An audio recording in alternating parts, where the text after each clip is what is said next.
Hello everyone, welcome to AI sciences. आज हम पढ़ेंगे जनरल केमिस्ट्री और प्रॉपर्टीज़ ऑफ गैसेस, जो कि पंचायत अकाउंट असिस्टेंट के सिलेबस में है केमिस्ट्री पोर्शन में। जनरल केमिस्ट्री और प्रॉपर्टीज़ ऑफ गैसेस, और एक ही लेक्चर में हम ये जो है जनरल केमिस्ट्री भी और प्रॉपर्टीज़ ऑफ गैसेस जो है थोड़ी सी लंबी होगी क्लास, लेकिन जो है एक ही लेक्चर में हम ये इसे कंप्लीट करेंगे। तो चलो शुरू करते हैं। जनरल केमिस्ट्री में सबसे पहले देखेंगे हम केमिस्ट्री। ये केमिस्ट्री होता क्या है?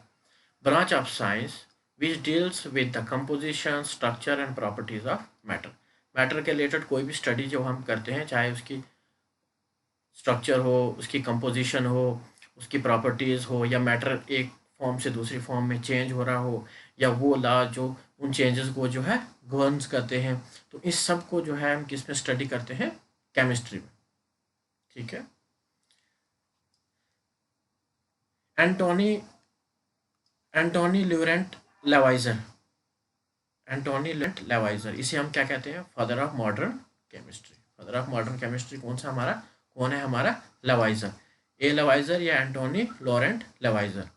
क्या है? Discovery of oxygen, carbon, nitrogen और सिलिकॉन इसने की। और बुक किसने कौन सी लिखी है? एंटोनी, ये जो फादर ऑफ मॉडर्न केमिस्ट्री है, एंटोनी लेवाइजर। एलिमेंट्स ऑफ केमिस्ट्री, इसने जो है एक बुक लिखी है 1787 में। और ये फादर ऑफ क्या है हमारा? मॉडर्न केमिस्ट्री का, ये याद रखना। मॉडर्न केमिस्ट्री का फादर है कौन? ए लेवाइजर, एंटोनी लेवाइजर।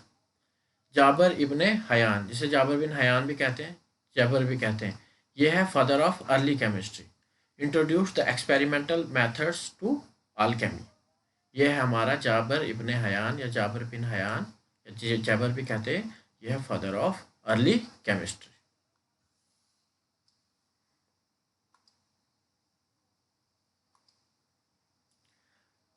आचार्य प्रफुल्ल चंद्र रॉय, पीसी रॉय भी कहते हैं इन्हें, आचार्य प्रफुल्ल चंद्र रॉय या पीसी रॉय, ये कौन है हमारे? Father of Indian chemistry. Father of Indian chemistry कौन है हमारे? पीसी रॉय। और Marie Anne Paulze Lavoisier, Marie Anne Paulze Lavoisier कौन है? Mother of modern chemistry.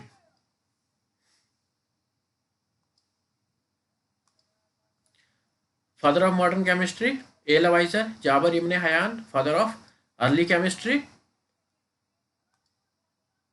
और PC Roy Acharya Prafulla Chandra Roy father of Indian chemistry, और मैरी एनी पोल्जे लेवाइजर, ये है mother of modern chemistry.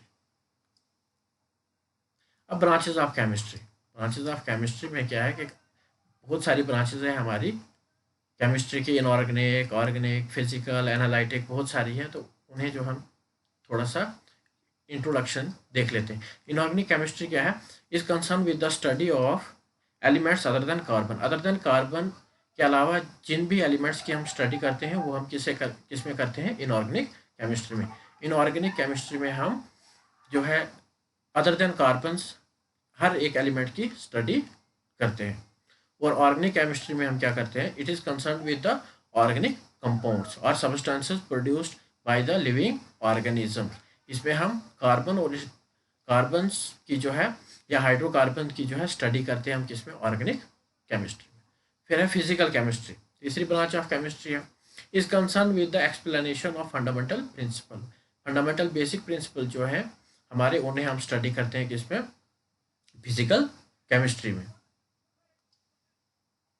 Analytic chemistry, analytic chemistry क्या है? ये भी ब्रांच ऑफ केमिस्ट्री है जो कंसर्न विद द क्वालिटेटिव और क्वांटिटेटिव एनालिसिस, जिसमें हम जो है क्वालिटेटिव और क्वांटिटेटिव एनालिसिस करें हम केमिकल सब्सटेंसेस को, वो कौन सी ब्रांच ऑफ केमिस्ट्री है? हमारी एनालिटिक केमिस्ट्री। इसके अलावा हमारे पास और भी बहुत सारी ब्रांचेस हैं केमिस्ट्री की, जैसे बायोकेमिस्ट्री, न्यूक्लियर केमिस्ट्री, वार केमिस्ट्री, अर्थ केमिस्ट्री, ये सब जो है हमारी ब्रांचेस ऑफ केमिस्ट्री है। Importance of chemistry, importance of chemistry के केमिस्ट्री का क्या रोल है हमारी लाइफ में, चाहे डे टू डे लाइफ हो या उसके अलावा जो है लाइफ के फील्ड में जो है केमिस्ट्री का कितना जो है महत्वपूर्ण है, कितनी इम्पोर्टेंस है, तो वो हम देखेंगे कि केमिस्ट्री ने हमारे लिए क्या क्या अच्छा किया और क्या बुरा किया। केमिस्ट्री ने क्या किया, सप्लाई ऑफ फूड को जो है बढ़ा दिया। जैसे कि और पॉपुलेशन हो रही है, पॉपुलेशन ज़्यादा हो रही है, तो ज़मीन जो है कल्टिवेटेड लैंड जो हमारे पास कम है, तो उसी हम चाहते हैं कि उसी कल्टिवेटेड लैंड में जो है हम ज़्यादा प्रोडक्शन जो है उस कल्टीवेटेड लैंड से उठाएं। तो एक्चुअल में क्या होता है कि जब भी हम कोई क्रॉप लगाते हैं तो या तो फसल ख़राब हो जाती है, फसल को जो है इंसेक्ट्स खा जाते हैं, मीन बहुत सारे डैमेजेस जो है फसल को जो है पकने तक जो बहुत सारे डैमेजेस का सामना करना पड़ता है, तो उसकी वजह से जो है प्रोडक्शन हमारी क्या है, लास्ट में यील्ड क्या है, कम हो जाती है। तो केमिस्ट्री ने क्या किया कि कुछ ऐसे तरीके इख्तियार किए, कुछ ऐसे केमिकल्स हमें दिए कि जिससे जो है हम फसल जो है उसकी प्रोडक्टिविटी को जो है इंक्रीज़ कर सकें, उसकी यील्ड को जो है हम इंक्रीज़ कर सकें। तो केमिस्ट्री ने क्या किया, it has provided chemical fertilisers, हमें केमिकल फर्टिलाइजर्स दे दिए, such as urea, calcium superphosphate और कैल्शियम नाइट्रेट। ये कुछ हमारे पास केमिकल फर्टिलाइजर्स हैं जिन्हें हम जो है यूज़ करते हैं खेती बाड़ी में, कल्टीवेटेड लैंड में, और हम जो है अच्छी यील्ड जो है किसी की फसल की भी जो है लास्ट में उठा सकते हैं। It has provided insecticides, pesticides और फंजीसाइड्स। इंसेक्टिसाइड, पेस्टिसाइड्स और फंजीसाइड्स क्या है, ये वो केमिकल्स हैं जो इंसेक्ट्स को किल करते हैं, जो पेस्ट्स को किल करते हैं, और जो फंगस फंजाई वगैरह जो लगते हैं उन्हें किल करते हैं। तो इनसे भी क्या है, हमारी फसल जो है ख़राब हो जाती है, इंसेक्ट्स खा जाते हैं, पेस्ट खा जाते हैं, जब हम स्टोर करके उसको रखते हैं तो पेस्ट लग जाते हैं, इंसेक्ट्स ले जाते हैं। तो उन सब को जो है उस लॉस, फसल को उस लॉस से बचाने के लिए हम जो है कुछ केमिकल्स यूज़ करते हैं जिन्हें हम कहते हैं insecticide, pesticides and fungicides. Next point क्या है, it has provided us preservatives to preserve food products like jam, butter for longer time. तो प्रिजर्वेटिव्स जो है, जैसे हम ये प्रिजर्वेटिव का कंसेप्ट जो है केमिस्ट्री हम एवरीडे लाइफ में हम पढ़ चुके हैं। प्रिजर्वेटिव्स क्या काम करते हैं कि वो केमिकल्स होते हैं जो हमें हमारे फूड आइटम्स को, फूड प्रोडक्ट्स को जो है लॉन्ग टाइम के लिए जो है हम उसे प्रिजर्व करके रख सकते हैं। तो उससे भी जो है हम कोई भी हमारे पास फसल निकलती है या कोई भी फूड प्रोडक्ट्स हैं, हम उन्हें जो है लॉन्ग टाइम तक जो है प्रिजर्व करके रख सकते हैं, जो कि हम बाद में उन्हें कंज्यूमेबल बना सकते हैं, जो कि हम बाद में हम कंज्यूम कर सकते हैं। तो उससे भी जो है फसल का नुकसान नहीं होने वाला या फूड प्रोडक्ट्स का नुकसान नहीं होने वाला। ये भी हमें किसने दिया, केमिस्ट्री ने, केमिकल प्रोडक्ट्स ने। It has given methods to test the presence of adulterants. Adulterants क्या होते हैं, हमारे मिलावट। हमारे पास कुछ ऐसे टेस्ट हैं जिन्हें हम जो है करके ये पता कर सकते हैं कि ये चीज़ प्योर है या इम्प्योर है, कि इसमें कोई इम्प्योरिटीज़ वगैरह तो ऐड नहीं की हुई है। तो प्रेजेंस ऑफ एडल्ट्रेंट्स का जो अगर हमने पता करना है तो वो भी हम किससे करते हैं, कुछ स्पेसिफिक ये ले लेते हैं, केमिकल्स ले लेते हैं, तो उनके साथ रिएक्शन करके जो हमें पता चल जाता है कि इसमें कोई एडल्ट्रेंट्स वगैरह जो है मिले हुए तो नहीं है, ये चीज़ प्योर है या इस पर मिक्स किया हुआ है कुछ। यह है सप्लाई ऑफ फूड में केमिस्ट्री का हमारा ये रोल है कि फर्टिलाइजर्स, इंसेक्टिसाइड्स, प्रिजर्वेटिव्स और एडल्ट्रेंट्स वगैरह को जो है हम निकाल सकते हैं। Contribution to better health and sanitation, इसमें भी केमिस्ट्री का क्या रोल है। लाइफ सेविंग ड्रग्स जो है हमें दी है केमिस्ट्री ने। Today dysentery and pneumonia are curable due to the discovery of sulphur drugs and penicillin. Life threatening जो डिजीजेज थी किसी टाइम पे, डाइसेंट्री और न्यूमोनिया, वो आजकल के टाइम पे क्या है, एक क्यूरेबल बन गई है, किसकी, डिस्कवरी ऑफ सल्फर ड्रग्स और पेनिसिलिन। तो ये भी क्या है, हमारे पास केमिकल कंपाउंड्स हैं, केमिकल कंपाउंड्स हैं। और जैसे सिस्प्लेटिन और टैक्सोल, सिस्प्लेटिन ये याद रखना, सिस्प्लेटिन और टैक्सोल जो केमिकल कंपाउंड है, इसे हम यूज़ करते हैं कैंसर थेरेपी में, सिस्प्लेटिन एंड टैक्सोल। और AZT, एजाइडोथाइमिडेन, एजाइडोथाइमिडेन को किस में हम यूज़ करते हैं, एड्स के पेशेंट्स को हम ये ड्रग देते हैं कि समहाउ कुछ हद तक जो है कंट्रोल हो जाए। केमिस्ट्री ने हमें और क्या दिया, एनाल्जेसिक्स, एंटीबायोटिक्स और ट्रैंकुलाइजर्स। एनाल्जेसिक्स कौन से होते हैं हमारे पास, पेन रिलीवर्स या पेन किलर्स इन्हें कहते हैं। एंटीबायोटिक्स कौन से होते हैं, हम जिन्हें हम बैक्टीरिया वगैरह के अगेंस्ट जो है यूज़ करते हैं। और ट्रैंकुलाइजर्स कौन से हमारे पास, जिन वो केमिकल कंपाउंड्स जो मेंटल डिजीजेस में जो है दिए जाते हैं, वो किस कैटेगरी में आ जाते हैं? ट्रैंकुलाइजर्स। तो ये सब किसकी देन है? हमारे केमिस्ट्री की। और केमिस्ट्री की सबसे बड़ी एक और देन है एनेस्थेटिक्स। एनेस्थेटिक्स ड्रग्स जो है केमिस्ट्री ने दे दिए, जिससे सर्जिकल ऑपरेशंस जो हैं सक्सेसफुल बन सकते हैं। अगर आप आज से 500-600 या 400-500 साल पहले या 2 साल पहले, 200 साल पहले भी चले जाएं, तो 200-400 साल पहले क्या होता था कि किसी भी चीज़ का ऑपरेशन करना जो है मुश्किल हो जाता था, क्योंकि इंसान को जो है एनेस्थीसिया देना, बेहोश करने के लिए हमारे पास कुछ भी नहीं था, तो ऑपरेशन हम कर नहीं सकते थे। लेकिन केमिस्ट्री ने हमें ड्रग्स दे दिए, एनेस्थेटिक ड्रग्स, जिनके यूज़ करने से हम क्या है सर्जिकल ऑपरेशंस को मोर सक्सेसफुल बना सकते हैं। केमिस्ट्री ने हमें डिसइंफेक्टेंट्स भी दिए। डिसइंफेक्टेंट्स क्या रोल है? ये वो केमिकल्स होते हैं जो हम यूज़ करते हैं इसके लिए, फ्लोर, टॉयलेट्स वगैरह को साफ़ करने के लिए, उनकी क्लीनिंग के लिए, उनके में जो भी माइक्रोब्स या जर्म्स हैं उन्हें ख़त्म करने के लिए। ये सब किसकी देन है? हमारी केमिस्ट्री की। और सिंथेटिक विटामिन और टॉनिक्स भी हमें दिए हैं फॉर बेटर हेल्थ के लिए। तो ये भी किस चीज़ की देन है? हमारे केमिस्ट्री की। Saving the environment. Saving the environment में क्या रोल है हमारे पास केमिस्ट्री का? इनिशियली स्टार्टिंग में क्या होता था कि क्लोरोफ्लोरोकार्बन्स का यूज़ किया जाता था एसीज में या इसमें रेफ्रिजरेटर्स में।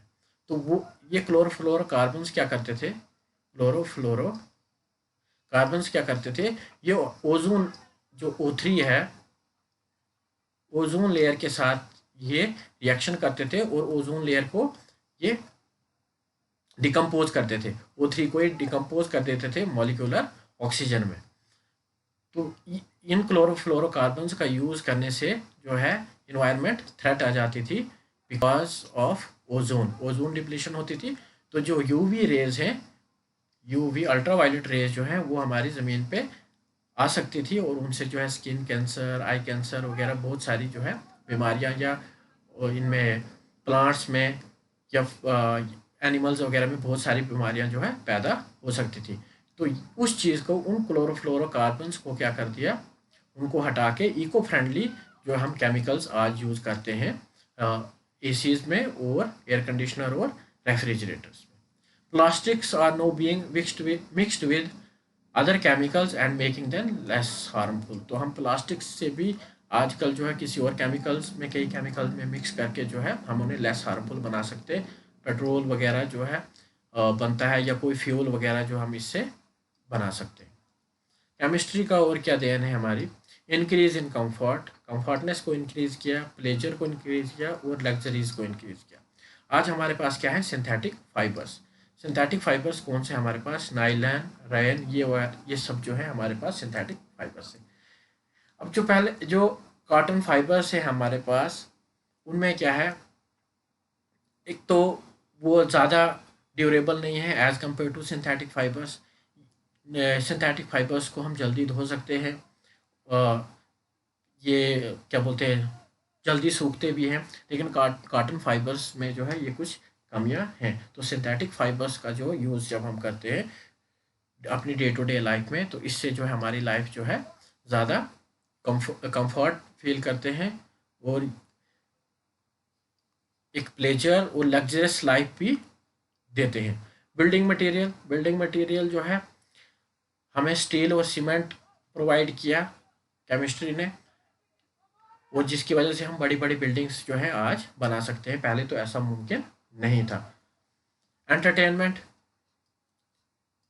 ये प्लेजर वगैरह जो है क्या है इसमें, सिनेमाज, वीडियोस, कैमराज जो है आज हम अच्छी जगहों पे जाके जो है अच्छे अच्छे फ़ोटो खींच सकते हैं। हम मूवीज़ देख सकते हैं सिनेमा हॉल्स में जाके, हमारे पास वीडियो कैमरास हैं, हम अच्छी अच्छी मोमेंट्स को कैप्चर कर सकते हैं। तो वो सब जो है वो क्या है कि सेलुलाइड फिल्म कोटिंग होती है, जैसे डिस्क वगैरह जो हैं, CD DVDs की डिस्क वगैरह जो आती है, उन पे भी केमिकल की कोटिंग होती है, जिसमें जो है हमारा डाटा सेव होता है।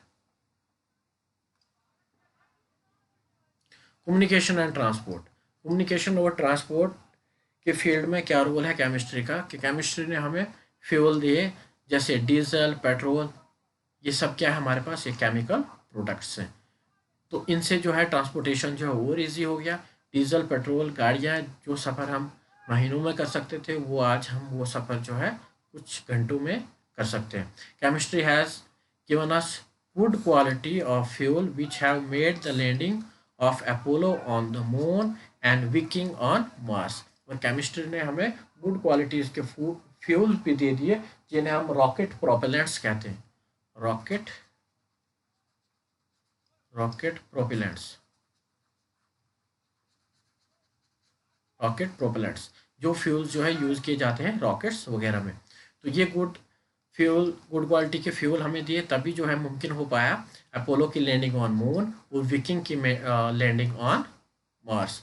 और केमिस्ट्री ने हमें टायर्स दे दिए, जो क्या है हमारे पास सिंथेटिक रबर है, जो कि ज़्यादा ड्यूरेबल है। और टायर से अगर हम हमारे पास ये सिंथेटिक रबर ये वाले टायर नहीं होते, तो इसकी जगह हम कोई भी जो है hard and fast tyres use करते, तो उनकी जो है ड्यूरेबिलिटी इतनी ज़्यादा नहीं होती। तो ये सब किसकी देन है, केमिस्ट्री की। न्यूक्लियर और एटॉमिक एनर्जी, न्यूक्लियर और एटॉमिक एनर्जी में भी जो है काफ़ी ज़्यादा रोल है केमिस्ट्री का, कि हम यूरेनियम 235 का यूज़ करते हैं एटॉमिक जनरेटर में। और यहाँ से जो है हम अनलिमिटेड जो है एनर्जी निकाल सकते हैं, हम अनलिमिटेड एनर्जी सप्लाई हो सकती है in the form of electricity वगैरह में। क्योंकि आजकल तो नया कंसेप्ट भी चल रहा है कि मोबाइल में जो है ऐसी बैटरीज यूज़ की जाएंगी जो अबाउट 2700 ईयर्स में भी 2700 ईयर्स जो है चलेगी। अच्छा, ऐसा ही कुछ है, 2700 ईयर्स या 27,000 ईयर्स जो है वो बैटरी चलेगी। आपको एक बार मोबाइल में या वो बैटरीज कहीं पे भी आप जब लगा लोगे, तो आपको वो बैटरी जो है इतने साल तक रिप्लेस करने की कोई ज़रूरत भी नहीं पड़ेगी, ना चार्ज करने की ज़रूरत पड़ेगी और ना ही रिप्लेस, हमेशा बैटरी 100%। इन वार में भी बहुत ज़्यादा रोल है केमिस्ट्री का, केमिकल कंपाउंड्स का। ये केमिस्ट्री ने हमें टीएनटी दिया, ट्राई नाइट्रोटोइलिन, नाइट्रोग्लाइसरीन दिया, या डायनामाइट्स जैसे जो है खतरनाक केमिकल कंपाउंड्स दे दिए, जिनसे हम जो है ब्लास्ट वगैरह कर सकते हैं। इतना तो बहुत कुछ केमिस्ट्री ने लिया, लेकिन इसके अलावा कुछ प्रॉब्लम्स भी क्रिएट होती हैं। कुछ प्रॉब्लम्स क्या है, जो इंसेक्टिसाइड्स हम यूज़ करते हैं, पेस्टिसाइड्स यूज़ करते हैं, फंजीसाइड्स जो भी हम यूज़ करते हैं, उनसे जो है पोल्यूशन होता है। वो भी एक कंसर्न है एनवायरनमेंट का। जो भी मेडिसिन्स दे दी हैं, उनके जो है एडवर्स इफेक्ट्स भी हो सकते हैं, एडवर्स इफेक्ट या साइड इफेक्ट्स भी हो सकते हैं। और हम प्रोलॉन्ग्ड यूज़ ऑफ एंटीबायोटिक्स करें, तो वो भी जो है हमारे लिए ख़तरनाक हो सकता है।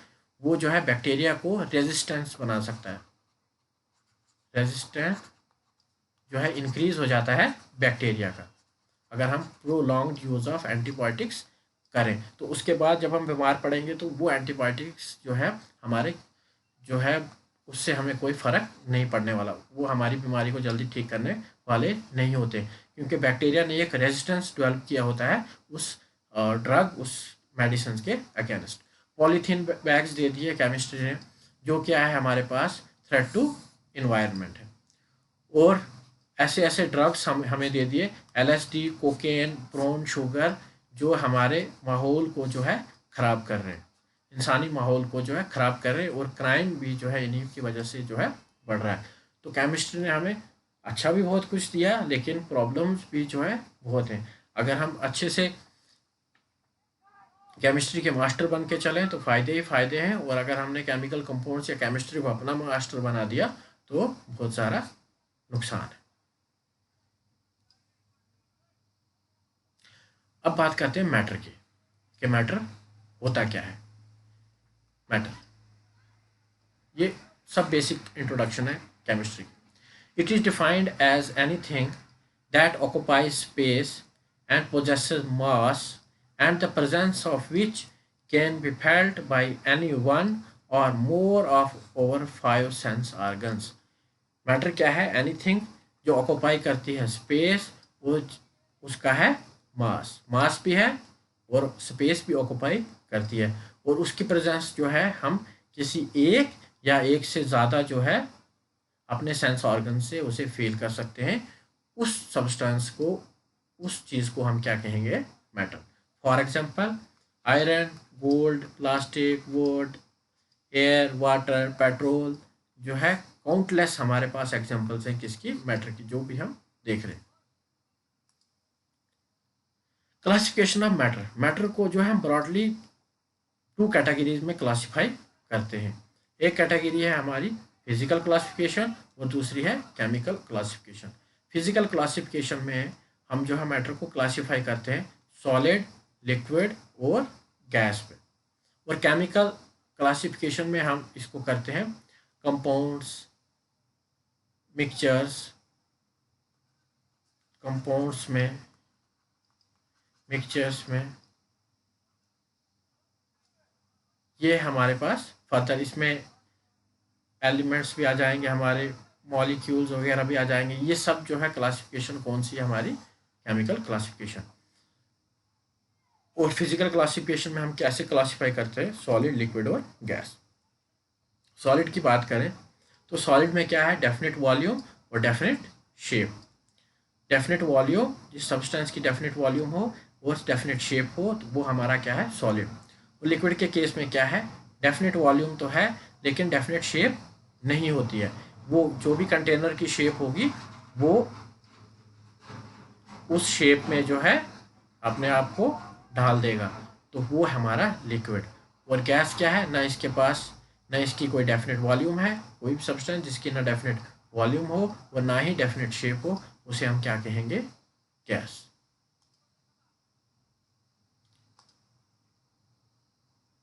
इन्हें हम कैसे समझेंगे? सॉलिड के केस में क्या होता है? सॉलिड के केस में क्या होता है कि जिस चीज़ का सॉलिड बना है, जो भी कांस्टेंट पार्टिकल है, जो भी कॉन्स्टी जो भी कांस्टेंट पार्टिकल्स हैं हमारे पास,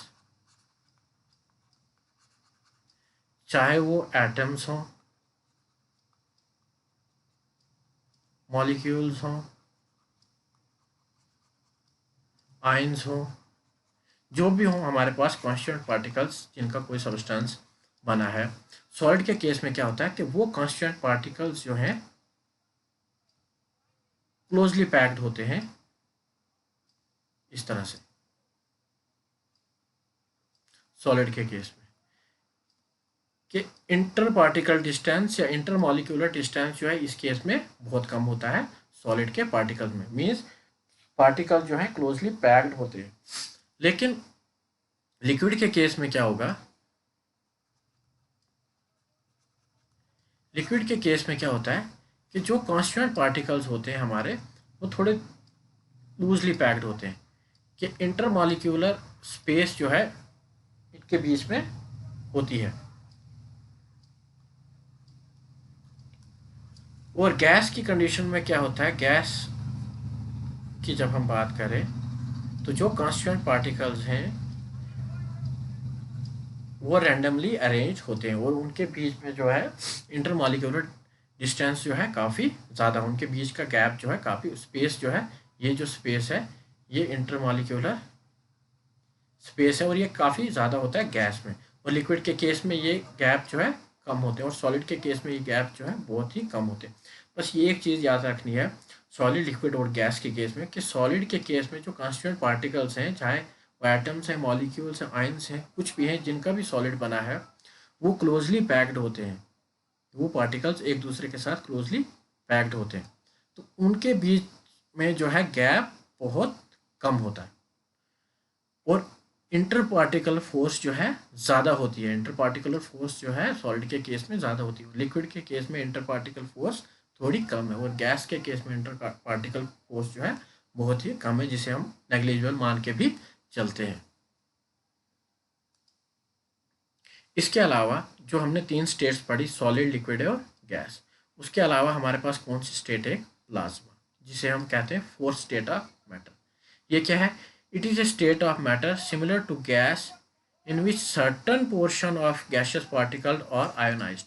इस केस में क्या होता है कि जो गैस होती है वो आयोनाइज हो जाती है। आयोनाइज मीन्स उसके आयंस बन गए होते हैं, पॉजिटिव या नेगेटिव या कैटाइन या एनाइंस बन के होते हैं। Because of the average strength of electrical forces the plasma is neutral. एक ओवरऑल प्लाज्मा क्या हमारे पास न्यूट्रल है। It is commonly found in the universe on earth. Plasma is naturally occurring in flames. जो flame है हमारे पास उसमें क्या हमारा प्लाज्मा है। लाइटनिंग में भी प्लाज्माज होते हैं और अरोरा लाइटनिंग और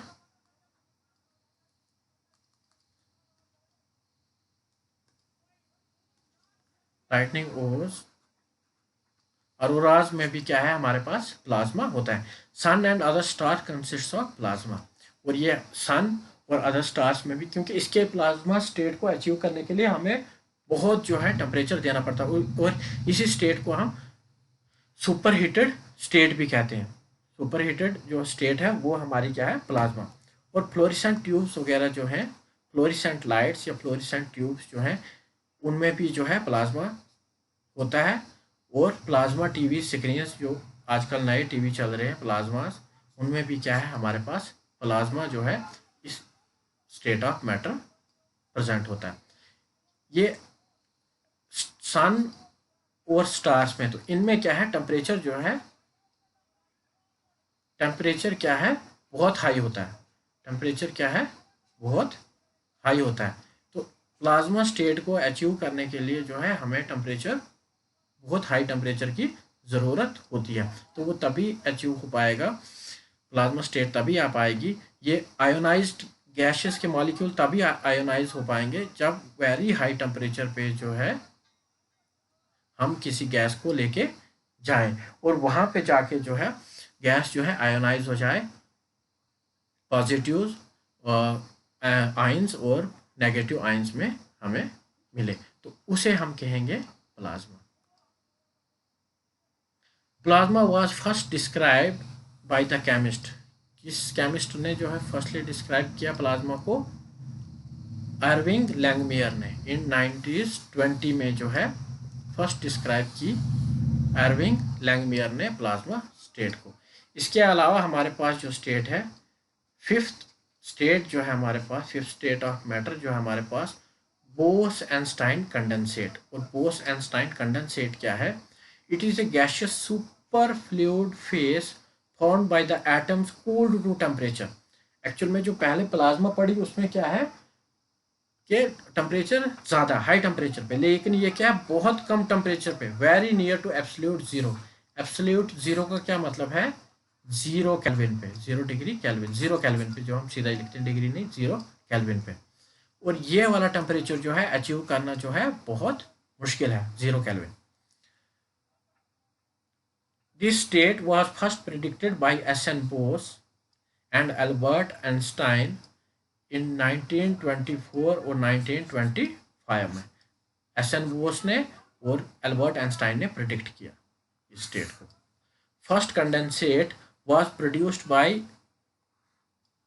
Eric Cornell और कार्ल वीमैन in 1995। 1995 में जो है एरिक कॉर्नल और कार्ल वीमैन ने जो है फर्स्ट कंडेंसेट जो है प्रोड्यूस किया, फिफ्थ स्टेट ऑफ मैटर को प्रोड्यूस किया। और ये क्या है हमारे पास अपोजिट ऑफ प्लाज्मा, क्योंकि प्लाज्मा में क्या है सुपर हीटेड जो है गैसेस है हमारे पास, और इस केस में क्या है सुपर कोल्ड जो है सब्सटेंस है हमारे पास, सुपर कोल्ड सब्सटेंस है, उसे हम कहेंगे Bose Einstein condensate state of matter. Factors जो डिसाइड करते हैं physical state of a substance को, वो कौन कौन से 2 फैक्टर्स हैं हमारे पास, इसे हम कैसे समझेंगे?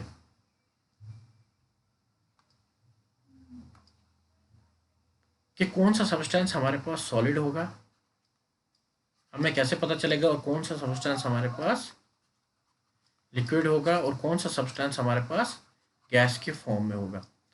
तो सबसे पहले क्या डिफरेंस है कि हमने देखा कि सॉलिड के केस में क्या होगा, कॉन्स्टिट्यूएंट पार्टिकल्स जो हैं क्लोजली पैक होंगे एक दूसरे के साथ, सॉलिड के केस में। लिक्विड के केस में क्या होंगे, वो ज़्यादा क्लोजली पैक्ड नहीं होंगे। और गैस की बात करें तो कॉन्स्टिट्यूएंट पार्टिकल्स जो हैं बहुत दूर दूर होंगे, किस केस में, गैस के केस में। अब दो फोर्सेस यहाँ पे अराइज होती हैं। एक है हमारे पास इंटरमॉलिक्यूलर फोर्स, जिसे हम बोलते हैं force of attraction, inter particle या मॉलिक्यूलर फोर्स। और दूसरी हमारे पास thermal energy, thermal energy. Thermal energy क्या करेगी, थर्मल एनर्जी जब हम किसी सब्सटेंस को या किसी पार्टिकल को दे देंगे तो उसकी काइनेटिक एनर्जी जो है इंक्रीज हो जाएगी। अगर हम हीट करेंगे किसी पार्टिकल को, किसी सब्सटेंस को, तो उसकी काइनेटिक एनर्जी जो है इंक्रीज हो जाएगी और वो एक दूसरे से दूर भागना शुरू हो जाएंगे। अगर इंटरमॉलिक्यूलर फोर्स, सॉलिड के केस में क्या होगा कि ये जो पार्टिकल्स हैं ये एक दूसरे के बिल्कुल साथ हैं, क्लोजली पैक्ड है। तो इसका क्या मतलब है कि इंटरमॉलिक्यूलर फोर्स इनमें डोमिनेट कर रही है। इंटरमॉलिक्यूलर फोर्स जो है क्या कर रही है, डोमिनेट कर रही है, किस केस में, सॉलिड में। और लिक्विड के केस की अगर हम बात करें तो तब भी यहाँ पे भी हैं तो दूर दूर, लेकिन तब भी इंटरमॉलिक्यूलर फोर्स जो है डोमिनेट कर रही है, किससे, थर्मल एनर्जी से। और गैस के फेज में क्या है, गैस के केस में क्या है कि थर्मल एनर्जी जो है ये डोमिनेट कर रही है इंटरमॉलिक्यूलर फोर्स। क्योंकि इंटरमॉलिक्यूलर फोर्स क्या करती है कि एक एटम या एक कांस्टेंट पार्टिकल्स को दूसरे कांस्टेंट पार्टिकल्स से जोड़ के रखती है। तो अगर ये इंटरमॉलिक्यूलर फोर्स ज़्यादा है तो इसका मतलब है कि पार्टिकल्स जो हैं एक दूसरे के करीब है। और अगर इंटरमॉलिक्यूलर फोर्स कम है थर्मल एनर्जी से, मीन्स थर्मल एनर्जी ज़्यादा है, तो पार्टिकल्स के बीच का डिफरेंस जो है ज़्यादा हो जाएगा और वो सॉलिड से लिक्विड की तरफ जो है वो फेज ट्रांसफ़र होना शुरू हो जाएगा। तो टू फैक्टर्स हैं हमारे पास, फोर्स ऑफ अट्रैक्शन और थर्मल एनर्जी। तो गैसियस स्टेट में क्या होगा कि फोर्स ऑफ अट्रैक्शन जो है बिटवीन, या इंटरमॉलिक्यूलर फोर्स जिसे हम कहेंगे, बिटवीन द मॉलिक्यूल्स क्या होगी, बहुत कम होगी और थर्मल एनर्जी बहुत ज़्यादा होगी। थर्मल एनर्जी का जो कंसेप्ट है, ये थर्मल एनर्जी यहाँ पे डोमिनेट कर जाएगी। लिक्विड के केस में क्या होगा कि फोर्स ऑफ अट्रैक्शन डोमिनेट करेगी थर्मल एनर्जी से, लेकिन कम। Force of attraction, intermolecular force ज़्यादा होगी, थर्मल एनर्जी जो है थोड़ी उससे कम। लेकिन सॉलिड स्टेट में क्या होगा कि फोर्स ऑफ अट्रैक्शन बहुत ज़्यादा होगी, force of attraction solid state के केस में बहुत ज़्यादा होगी, थर्मल एनर्जी कम होगी। तभी जाके जो है, जब फोर्स ऑफ अट्रैक्शन ज़्यादा है तो जो पार्टिकल्स हैं वो एक दूसरे के साथ बहुत क्लोजली जुड़े हुए हैं। तो ये फैक्टर्स हैं हमारे पास, फोर्स ऑफ अट्रैक्शन और थर्मल एनर्जी, जो डिसाइड करते हैं हमारे फिजिकल स्टेट किसी भी सब्सटेंस की। Intermolecular force versus thermal energy, तो ये कैसे काम करता है। ये सॉलिड है हमारे पास, ये लिक्विड है और गैस है। अगर हम थर्मल एनर्जी को इंक्रीज करें, मीन्स सॉलिड को टेम्परेचर दे दें, तो जब सॉलिड को टेम्परेचर दे दें तो वो मेल्ट हो जाता है लिक्विड। अगर हम उसे और ज़्यादा टेम्परेचर दे दें तो वो बॉइलिंग पॉइंट आ जाएगा और गैस बन जाएगी हमारे पास। लेकिन उसी गैस को अगर हम क्या करें, टेम्परेचर कम कर दें, टेम्परेचर कम कर दिए, इसका मतलब कि हमने थर्मल एनर्जी जो है कम कर रहे हैं, तो लिक्विड बन जाएगा। और इसी प्रोसेस को क्या बोलते हैं, लिक्विफिकेशन ऑफ गैसेस। और उसी लिक्विड को अगर हम और टेम्परेचर कम कर दें तो सॉलिड, जैसे हम वाटर की एग्जांपल लेते हैं, तो वाटर क्या हमारे पास लिक्विड है, लिक्विड है। तो उस वाटर को जो हम फ्रीज़र में डाल देते हैं तो वहाँ पे क्या होता है कि टेम्परेचर क्या हो रहा होता है, टेम्परेचर को हम डिक्रीज़ करते हैं, इस वाटर के टेम्परेचर को डिक्रीज़ करते हैं। और जब ये 0 डिग्री सेल्सियस पे आ जाएगा तो वो लिक्विड से क्या बन जाएगा हमारे पास, आइस। तो लिक्विड से क्या बन जाएगा, सॉलिड। अगर हम टेम्परेचर बढ़ाएंगे तो सॉलिड से लिक्विड, लिक्विड से गैस। अगर टेम्परेचर को कम करेंगे तो गैस से लिक्विड, लिक्विड से सॉलिड। थर्मल एनर्जी इंक्रीज कर रहे हैं तो क्या होगा, सॉलिड से लिक्विड, लिक्विड से गैस। और इंटरमॉलिक्यूलर फोर्स, इंटरमॉलिक्यूलर इंट्रैक्शन जो है इंक्रीज सबसे ज़्यादा किस में होगी, सॉलिड के केस में, उससे कम लिक्विड के केस में, और सबसे कम जो है हमारी गैस के केस में। और थर्मल एनर्जी सबसे ज़्यादा किस स्टेट की हो, हमारी गैसियस स्टेट की, और उससे कम लिक्विड स्टेट की, और सबसे कम जो है सॉलिड स्टेट की थर्मल एनर्जी होगी। ये इंटर कन्वर्शन है कुछ स्टेट्स का, सॉलिड, लिक्विड और गैस का। सॉलिड को जब हम कन्वर्ट करते हैं लिक्विड में तो उस फेनोमेना को क्या कहते हैं हम? फ्यूजन। सॉलिड को जब हम कन्वर्ट करते हैं, चेंज करते हैं लिक्विड में, तो उसे हम कहते हैं फ्यूजन। और लिक्विड को जो हम चेंज करते हैं गैस में तो उसे कहते हैं वेपराइजेशन। और सेम ऐसे ही गैस को जो हम लिक्विड में चेंज करते हैं तो उसे हम कहते हैं कंडेंसेशन। और लिक्विड को जो हम सॉलिड में जब चेंज करते हैं तो उसे कहते हैं सॉलिडिफिकेशन। और जहाँ पे डायरेक्ट सॉलिड से गैस बन रहा हमारा उसे हम कहते हैं सब्लिमेशन। सब्लिमेशन। और जब हम गैस को जो सब्सटेंस डायरेक्ट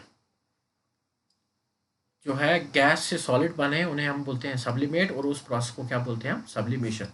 सॉलिड से डायरेक्ट गैस, लिक्विड स्टेट नहीं आ रही है, सॉलिड से डायरेक्ट गैस सब्लिमेशन, और गैस से डायरेक्ट जो है सॉलिड स्टेट जो है वो भी हमारा क्या है? Process sublimation. जैसे नेफ्थलीन बाल्स, नेफ्थलीन बाल्स जो हम कपड़ों वगैरह में डालते हैं, जिन्हें हम काफ़ी देर के लिए बंद करके रखते हैं, तो उसमें जो है हम नेफ्थलीन बाल्स जो डाल देते हैं तो वो क्या होता है हमारे पास? सॉलिड। और वो डायरेक्टली चेंज हो जाते हैं हमारे पास किस में? गैस में। तो वो भी कौन सा प्रोसेस है हमारा? Sublimation. Comparison of characteristics of solids, liquids and gases. कुछ कंपेयर करेंगे हम कैरेक्टरिस्टिक्स सॉलिड, लिक्विड और गैस के। सॉलिड, लिक्विड और गैस के कैरेक्टरिस्टिक्स। इसमें क्या है? सॉलिड में मॉलिक्यूल्स आर क्लोजली पैक्ड, लेकिन लिक्विड में क्या है? Less closely packed. और गैस स्टेट में क्या होगा? Very less closely packed. Intermolecular force of attraction जो है सॉलिड के केस में क्या होगी? Very strong. और लिक्विड के केस में क्या होगी? Weaker then solid. Weaker then solid. और ऑलमोस्ट नेग्लिजिबल मान के चलते हैं हम किसमें? गैस के केस में। डेंसिटी की बात करें तो डेंसिटी ऑफ सॉलिड्स की क्या होगी? हाई। लेकिन डेंसिटी लिक्विड्स की क्या होगी? Density lower than solids but higher than gases, liquid के केस में। और गैस जो है क्या होगी? सबसे कम, लेस डेंस होगी, लेस डेंस होगी।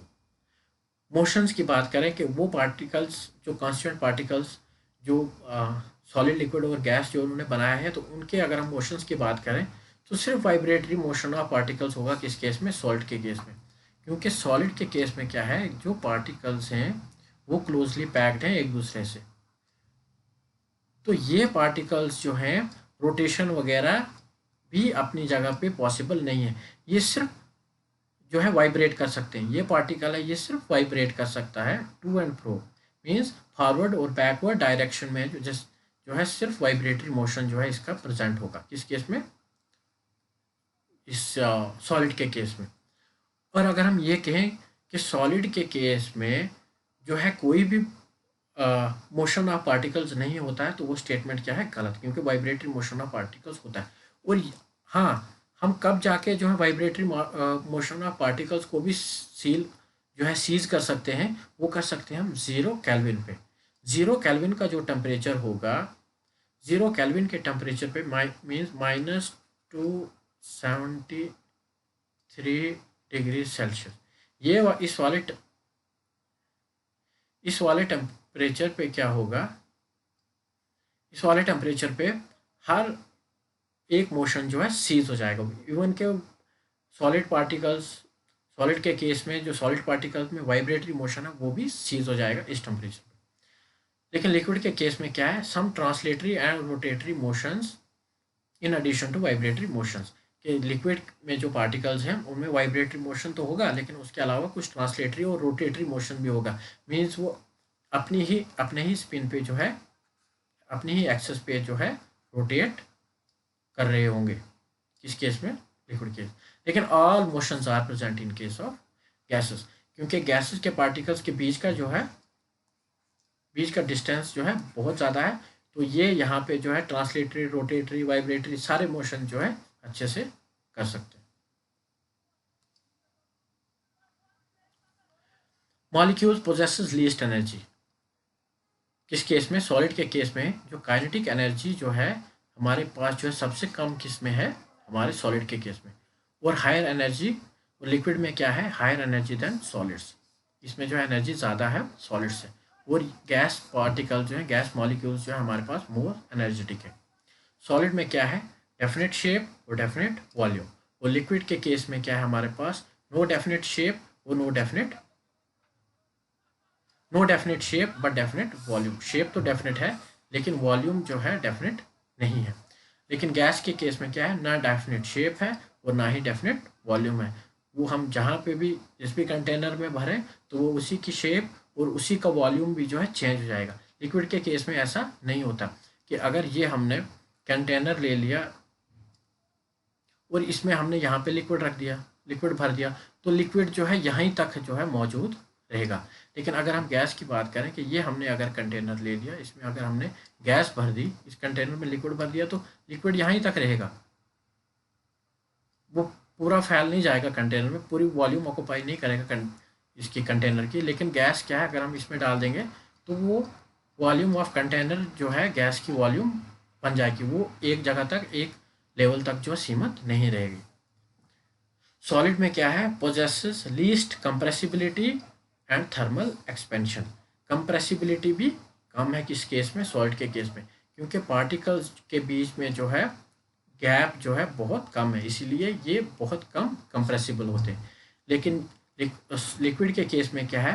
पार्टिकल्स के बीच में जो है डिस्टेंस ज़्यादा है एज कम्पेयर टू सॉलिड के, तो इसलिए लिक्विड जो है कंप्रेस कर सकते हैं। ये पार्टिकल जो है एक दूसरे के, अगर हम प्रेशर इंक्रीज करेंगे तो ये पार्टिकल एक दूसरे के पास में जो है आ सकते हैं, और थर्मल एक्सपेंशन भी इसमें ज़्यादा होगी, और सॉलिड के केस में थर्मल एक्सपेंशन भी जो कम।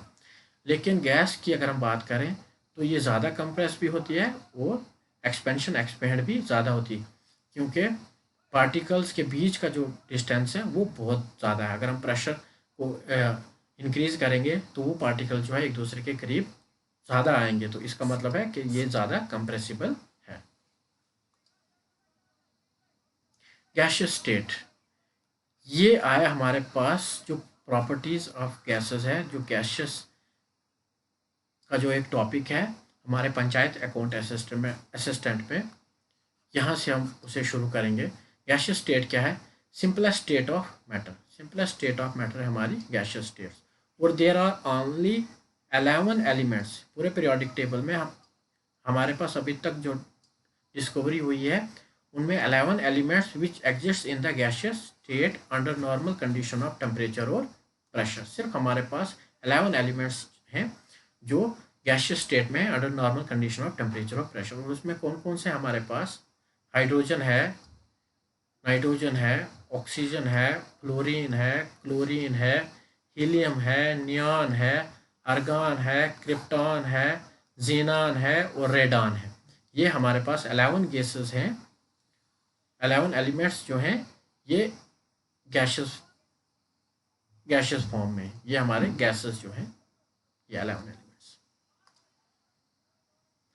General characteristics of gases. General characteristics of gases, इसमें हम पढ़ेंगे पहले shape and volume. Shape and volume की बात करें तो gases have neither definite shape और not definite volume, they take up the shape and the volume of the container. ये हम पहले भी पढ़ चुके कि शेप और वॉल्यूम जो है गैसेस की ना डेफिनेट शेप है और ना ही डेफिनेट वॉल्यूम है। वो शेप और वॉल्यूम ले लेते हैं किसका? कंटेनर का। जो कंटेनर की शेप होगी, जो कंटेनर की जितनी वॉल्यूम होगी, तो गैस जो है उसमें वैसे ही फिल होगी। डेंसिटी की बात करें, they have lower density than solids and liquids. और कंप्रेसिबिलिटी की बात करें, इंटरमॉलिक्यूलर डिस्टेंस ज़्यादा है किसमें? गैसेस में, इसीलिए वो हाईली कंप्रेसिबल है। Diffusibility, gases intermix completely in all proportions without any mechanical aid. इसका क्या मतलब है कि अगर हम दो गैसेस को ले लें, जैसे हम एक कंटेनर ले लेते हैं ये, और एक कंटेनर ले लेते हैं ये वाला, इसमें हम कोई ए गैस फिल करते हैं और इसमें कोई बी गैस फिल करते हैं, तो पहले हम यहाँ पे जो है इसे स्टॉप करके रखते हैं कि इसमें जो है एक गैस है ए में और बी में बी किस्म की कोई गैस है। जो ही हम इसे छोड़ देंगे तो गैस, ये ए वाली गैस जो है बी में चली जाएगी, बी वाली गैस जो है ए में, मीन्स इंटरमिक्स हो जाएंगी। इस वाले पोर्शन में हमारे पास ए गैस भी होगी और बी गैस भी होगी, और इसमें भी ए गैस भी होगी और बी गैस के मॉलिक्यूल्स भी होंगे। हमें जो है एक्सटर्नल मैकेनिकल ऐड कोई भी नहीं देनी है, वो खुद ब खुद जो है हर पोर्शन में जो है प्रोपोर्शन में जो है वो मिक्सअप हो जाएंगी एक दूसरे के साथ। Pressure, they exert pressure equally in all directions. Gases क्या करती हैं कि हर डायरेक्शन में जो है इक्वली प्रेशर जो है एक्सर्ट करती हैं। मेजरेबल प्रॉपर्टीज ऑफ गैसेस, कुछ प्रॉपर्टीज है हमारे पास जिन्हें हम मेजर कर सकते हैं गैसियस स्टेट में। तो वो हमारे पास कौन कौन सी प्रॉपर्टीज हैं? मास, वॉल्यूम, प्रेशर और टेम्परेचर। मास क्या है हमारे पास? It is expressed in gram and kg. तो गैस के केस में हम क्या लेते हैं? Number of moles. Number of moles जिन्हें हम डिनोट करते हैं एन के साथ, नंबर ऑफ मोल्स। ये मास लेते हैं हम किस केस में? गैसेस के केस में नंबर ऑफ मोल्स। तो नंबर ऑफ मोल्स क्या होता है? Mass in grams upon molar mass. इससे हम निकालते हैं नंबर ऑफ मोल्स। और 1 मोल किसके बराबर होता है? 6.022 इंटू 10⁻23 मॉलिक्यूल्स, जिसे हम एवोगैड्रोस नंबर भी बोलते हैं। एवोगैड्रोस नंबर भी हम इस नंबर को बोलते हैं। मीन्स 1 मोल ऑफ गैस, अगर हम किसी भी गैस का 1 मोल ले लें तो उसमें कितने मॉलिक्यूल्स होंगे हमारे पास? 6.022 इंटू 10⁻23 मॉलिक्यूल्स होंगे, जिन्हें हम कहते हैं Avogadro's number.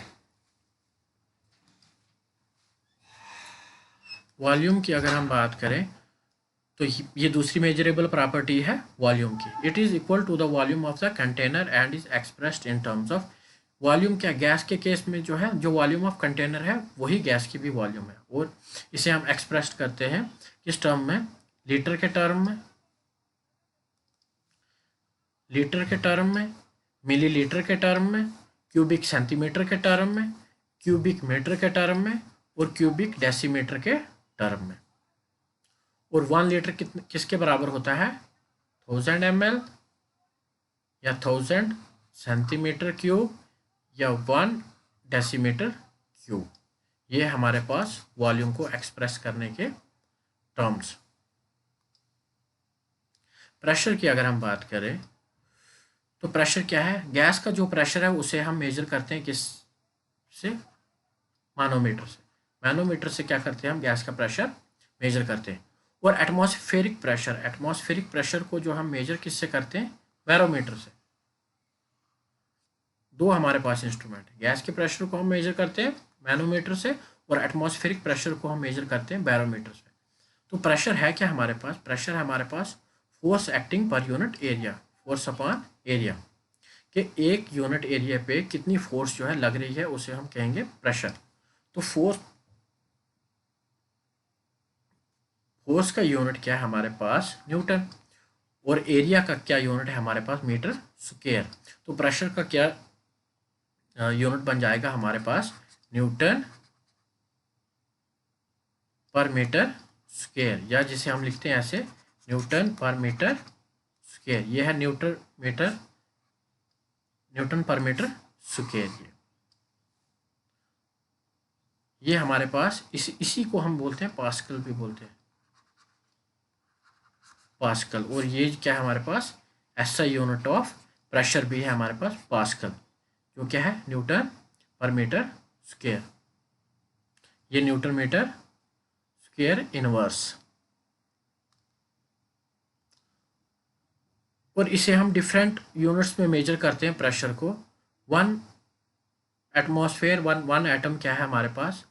76 centimetre of Hg, या 760 mm ऑफ Hg, या 7060 टॉर। या एक एटमॉस्फेरिक प्रेशर 1 एटम क्या है हमारे पास?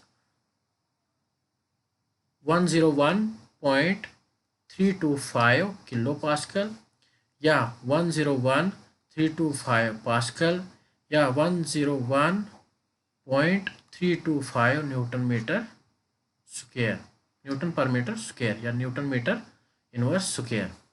और 1 बार कितना है हमारे पास, कितना होता है 10⁵ पास्कल। इसके कुछ इंपॉर्टेंट से जो है आपने याद रखना है कि 1 एटमॉस्फेयर जो है प्रेशर का कितना होता है 76 centimetre of Hg, Hg means mercury, और 760 mm ऑफ Hg या 760 टॉर। और 1 बार किसके बराबर होता है 10⁵ पास्कल्स। और ऐसा यूनिट ऑफ प्रेशर क्या है हमारे पास पास्कल, ऐसा यूनिट ऑफ प्रेशर क्या है पास्कल है। पूछ सकते हैं question, which is defined at the pressure exert by a force of 1 metre on an area of 1 metre square. तो 1 पास्कल किसके बराबर होगा 1 न्यूटन पर मीटर स्क्वायर के बराबर, 1 न्यूटन मीटर स्क्वायर इनवर्स के बराबर जो होगा हमारा 1 पास्कल। और है टेम्परेचर, फोर्थ मेजरेबल जो है प्रॉपर्टी है हमारी गैस की, क्या है टेम्परेचर। टेम्परेचर क्या है एक्सटेंट ऑफ या डिग्री ऑफ हॉटनेस और कोल्डनेस ऑफ ए बॉडी को क्या बोलेंगे हम temperature. It is measured in Celsius scale, Celsius scale में भी मेजर करते हैं हम, या केल्विन स्केल में भी जो है हम इसे मेजर करते हैं केल्विन स्केल में। और ऐसा यूनिट ऑफ टेम्परेचर क्या है हमारे पास केल्विन, ऐसा यूनिट ऑफ टेम्परेचर क्या है केल्विन। और केल्विन कितना होता है, केल्विन होता है, हम सेल्सियस या सेंटीग्रेड के टेम्परेचर को जो केल्विन में कैसे लिखेंगे उसमें प्लस कर देंगे 273, एग्जैक्ट है 273.15, लेकिन हम जनरली मान के चलते हैं 273। जब हम प्लस करेंगे तो जैसे 0 डिग्री सेल्सियस तो वो कितने केल्विन के बराबर होगा, केल्विन इज इक्वल टू 0 + 273, तो वो कितना आ जाएगा 273 केल्विन। 0 डिग्री सेल्सियस जो है कितना है हमारे पास 273 केल्विन। और अगर हम बात करें 25 डिग्री सेल्सियस की तो कि वो कितना केल्विन बन जाएगा, तो हम इसमें प्लस कर देंगे 273, जो आएगा हमारे पास 5 और 3 क्या आएगा 8, और 7 और 2 9, और 298 केल्विन जो है होगा हमारा 25 डिग्री सेल्सियस। सबसे इम्पोर्टेंट है ग्राफ्स, कि हमें ग्राफ आने चाहिए कि ग्राफ स्ट्रेट लाइन ग्राफ्स जो है हम कैसे बनाएंगे। तो ग्राफ्स की अगर हम बात करें स्ट्रेट लाइन ग्राफ्स की, तो स्ट्रेट लाइन ग्राफ्स हम कैसे बनाएंगे। सबसे पहले केस आपने क्या याद रखना, एक इक्वेशन याद रखनी है स्ट्रेट लाइन ग्राफ के लिए, y is equal to mx plus c, y is equal to mx plus c. C क्या है हमारे पास y इंटरसेप्ट, और m क्या है हमारे पास स्लोप। इंटरसेप्ट क्या है जो लाइंस को काटता है। अब देखेंगे हम कि इस केस में जो है केस 1 में ग्राफ कैसा बनेगा, ये हम देखते हैं। ये ले लिया हमने एक्सिस, ये एक्स एक्सिस इस साइड, ये माइनस एक्स एक्सिस, ये वाई एक्सिस इस साइड, ये माइनस वाई एक्सिस इस साइड। ग्राफ ऐसे होता है। अब हमने बात किया कि ये जो सी है ये इंटरसेप्ट है और इसके साथ वैल्यू क्या है पॉजिटिव, मीन्स हमने y जहाँ पे पॉजिटिव, ये y पॉजिटिव में है, ये x पॉजिटिव है, मीन्स ये कहाँ पे काटेगा, पॉजिटिव वैल्यू है तो इंटरसेप्ट कहीं यहाँ पे आएगा पॉजिटिव वाली साइड। और स्लोप क्या है इस केस में, स्लोप पॉजिटिव है, मीन्स स्लोप प्लस m है, ये प्लस m है। स्लोप पॉजिटिव का क्या मतलब है कि स्लोप अगर पॉजिटिव है, m की वैल्यू पॉजिटिव है, तो स्लोप ऐसे बनेगा हमारा, ऐसे। और अगर m की वैल्यू, अगर m पॉजिटिव है और अगर m की वैल्यू जो है नेगेटिव है, तो स्लोप हमारा ऐसे होगा। ठीक है, अब हम इन 2-4 चीज़ों से जो है अपना ग्राफ बना सकते हैं। इस कंडीशन में इंटरसेप्ट की क्या बात की है, y इंटरसेप्ट क्या है पॉजिटिव, मीन्स y जो है पॉजिटिव किस साइड है हमारा, इस एक्सिस पे, तो हमें यहाँ पे पॉजिटिव यहाँ पे जाना है। कितने यूनिट्स है वो वहाँ वहाँ उससे हमें मतलब नहीं, जनरल बात कर रहे हैं। तो हमारे पास स्लोप भी क्या है, पॉजिटिव, एम की वैल्यू पॉजिटिव। तो स्लोप जब पॉजिटिव होगा तो हमने क्या कहा कि ग्राफ जो है ऐसे बनेगा। ये हमारा होगा इंटरसेप्ट सी, ये होगा हमारे पास स्लोप। स्लोप जो होगा एम की जो वैल्यू होगी वो होगा हमारा स्लोप। तो देखो वैसे ही हमने बनाया, ये स्लोप है, ये इंटरसेप्ट है, तो ये होगा हमारे पास टेन थीटा। स्लोप को कैसे देखते हैं हम, टेन थीटा में ये हमारे पास ग्राफ बनेगा इस किस्म का। और एक्चुअल में जो हमने ग्राफ बनाए हैं या जो हम ग्राफ बनाते हैं तो उसमें हम कितना देखते हैं, सिर्फ इतना बस, इतना ही। यही दो एक्सेस लेते हैं हम, एक्स और वाई को। तो इस कंडीशन में जो है, इस केस में जो है हमारे पास कैसा ग्राफ बनेगा, y is equal to m x plus c में इस किस्म। नेक्स्ट केस देखते हैं हम, y is equal to m x plus सी।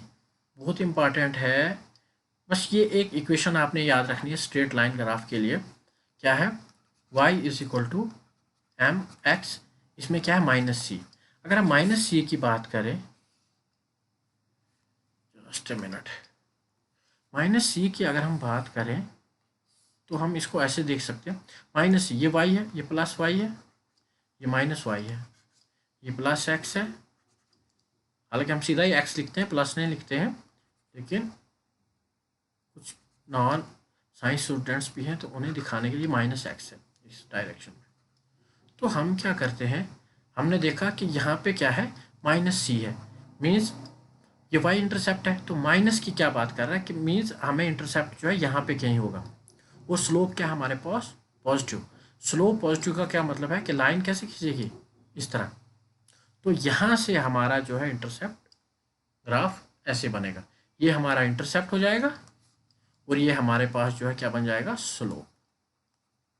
जो स्लोप क्या हमारे पास, एम की जो वैल्यू होगी वो होगी हमारी स्लोप की वैल्यू, और सी जो है वो हमारा ये कांस्टेंट होगा, ये होगा हमारा इंटरसेप्ट। आई होप समझ में आ गया। थोड़े से किस्म के और ग्राफ्स देख लेते हैं हम। यहाँ पे देखो, यहाँ पे पहले केस में हमने क्या देखा कि इंटरसेप्ट पॉजिटिव था, दूसरे केस में देखा हमने इंटरसेप्ट नेगेटिव। इस केस में देखेंगे हम कि हमारे पास स्लोप, इंटरसेप्ट तो पॉजिटिव है लेकिन स्लोप क्या हमारे पास नेगेटिव। तो ग्राफ किस किस्म का बनेगा, ये y है, प्लस y है, ये x है। इंटरसेप्ट क्या बोला इसने, पॉजिटिव है, y इंटरसेप्ट हमारे पास पॉजिटिव है, तो ये लाइन जो है हम y इंटरसेप्ट पॉजिटिव वाली साइड जाएंगे। और स्लोप की क्या बात की है, माइनस एम। स्लोप क्या हमारे पास नेगेटिव है, तो हमने कहा था कि प्लस एम अगर होगा, पॉजिटिव होगा, तो लाइन ऐसे जाएगी, और अगर माइनस एम होगा तो लाइन जो है ऐसे आएगी। तो लाइन कैसे आएगी, माइनस एम है तो लाइन जो है हमारे पास ऐसे आएगी। ये हमारे पास ग्राफ बन जाएगा, ये ग्राफ होगा इस कंडीशन में, इस इक्वेशन। नेक्स्ट देखते हैं हम, y is equal to m x, means हमारे पास कांस्टेंट है नहीं, कांस्टेंट नहीं है, तो इसका क्या मतलब है, मतलब c नहीं है, इंटरसेप्ट नहीं है हमारे पास। तो इसका क्या मतलब है, ये डायरेक्टली प्रोपोर्शनल वाला ग्राफ भी है, y is directly proportional to, y is directly proportional to x, sorry, y is directly proportional to x, क्योंकि डायरेक्टली प्रोपोर्शनल को जो जब हम हटा देंगे तो हम कोई कांस्टेंट लगाते हैं, तो वो कांस्टेंट m है और ये x। तो ये ग्राफ कैसे बनेगा, इसका क्या मतलब है कि हमारे पास इंटरसेप्ट नहीं है, इंटरसेप्ट जीरो। इंटरसेप्ट जीरो का क्या मतलब, Y intercept zero means origin से लाइन पास होगी। लाइन कहाँ से पास होगी, ओरिजिन से। अब एम की क्या वैल्यू है, प्लस में है, तो ये वाली स्लोप कैसे बनेगा, हमारा ऊपर के लिए जाएगा, क्योंकि हमने पहले ही कहा कि प्लस एम होगा तो लाइन ऐसे बनेगी, माइनस एम होगा तो लाइन ऐसे जाएगी। ये तो ओरिजिन से ही पास होगी क्योंकि इंटरसेप्ट जीरो है, तो लेकिन m की वैल्यू क्या है, प्लस, तो लाइन जो है हमारे पास ये आएगा हमारे पास स्लोप। तो ये क्या होगा, थीटा, टेन थीटा। नेक्स्ट देखते हैं हम, अब यहाँ पे क्या है, इंटरसेप्ट भी नहीं है लेकिन वैल्यू क्या है m की, नेगेटिव। तो जब इंटरसेप्ट नहीं है तो लाइन कहाँ से पास करेगी, ओरिजिन से। जब ओरिजिन से लाइन पास करेगी, लाइन ओरिजिन से पास करेगी, तो m की वैल्यू क्या है, स्लोप की वैल्यू क्या है, नेगेटिव, तो माइनस स्लोप कहाँ कैसे जाएगा, ऐसे जाएगा। तो ये हमारे पास ग्राफ बनेगा इस किस्म का स्ट्रेट लाइन इक्वेशन। ये आगे काम आएंगे। और ये जैसे जो हमने एक एड्जॉर्प्शन में हमने पढ़ा था, जिसने नहीं देखा तो वो देख लेना। फ्रेंडली एड्जॉर्प्शन आइसोथर्म में हमने क्या पढ़ा था कि एक्सटेंट ऑफ एड्जॉर्प्शन को क्या करते हैं हम, किसके प्रोपोर्शनल लिखते हैं, के पी की पावर 1/n, ये लिखते हैं हम। अगर हम इसमें लॉग ले लें तो वो जब हम लॉग लेते हैं तो क्या आएगा, log x/m is equal to log k plus 1/n log p, 1/n log p। तो इसमें देखिए, इसमें देखा था हमने कि हमने ग्राफ एक प्लॉट किया था log x/m versus log p के बीच, log x/m versus log p के बीच हमने ग्राफ प्लॉट किया था। तो वो हमारे पास कैसे आया था, ऐसे ये आया था log x/m versus log p। तो यहाँ पे क्या है हमारे पास c इंटरसेप्ट, इसकी वैल्यू क्या, पॉजिटिव, तो हम पॉजिटिव वाली साइड जाएंगे। और स्लोप क्या हमारे पास, log k, तो ये होगा हमारे पास स्लोप log k। ये ऐसा ग्राफ देखा था। तो ये इक्वेशन जो है, जो भी स्ट्रेट लाइन इक्वेशन के जो भी 4-5 केसेस हैं, ये अच्छे से देख लेना, वीडियो को रिवाइंड करके देख लेना, ये हमारे के काम आएंगे। गैस लॉज की अगर हम बात करें, अब हम पढ़ते हैं गैस लॉज। ये क्या है कि जो भी हमने मेजरेबल प्रॉपर्टीज़ पढ़ी, चाहे वो मास पढ़ी जिसे हम यहाँ पे कहेंगे नंबर ऑफ मोल्स पढ़े हमने, वॉल्यूम पढ़ा, टेम्परेचर पढ़ा और प्रेशर, ये इन चारों में जो है आपस में रिलेशन जो है दिखाता है गैस लॉज।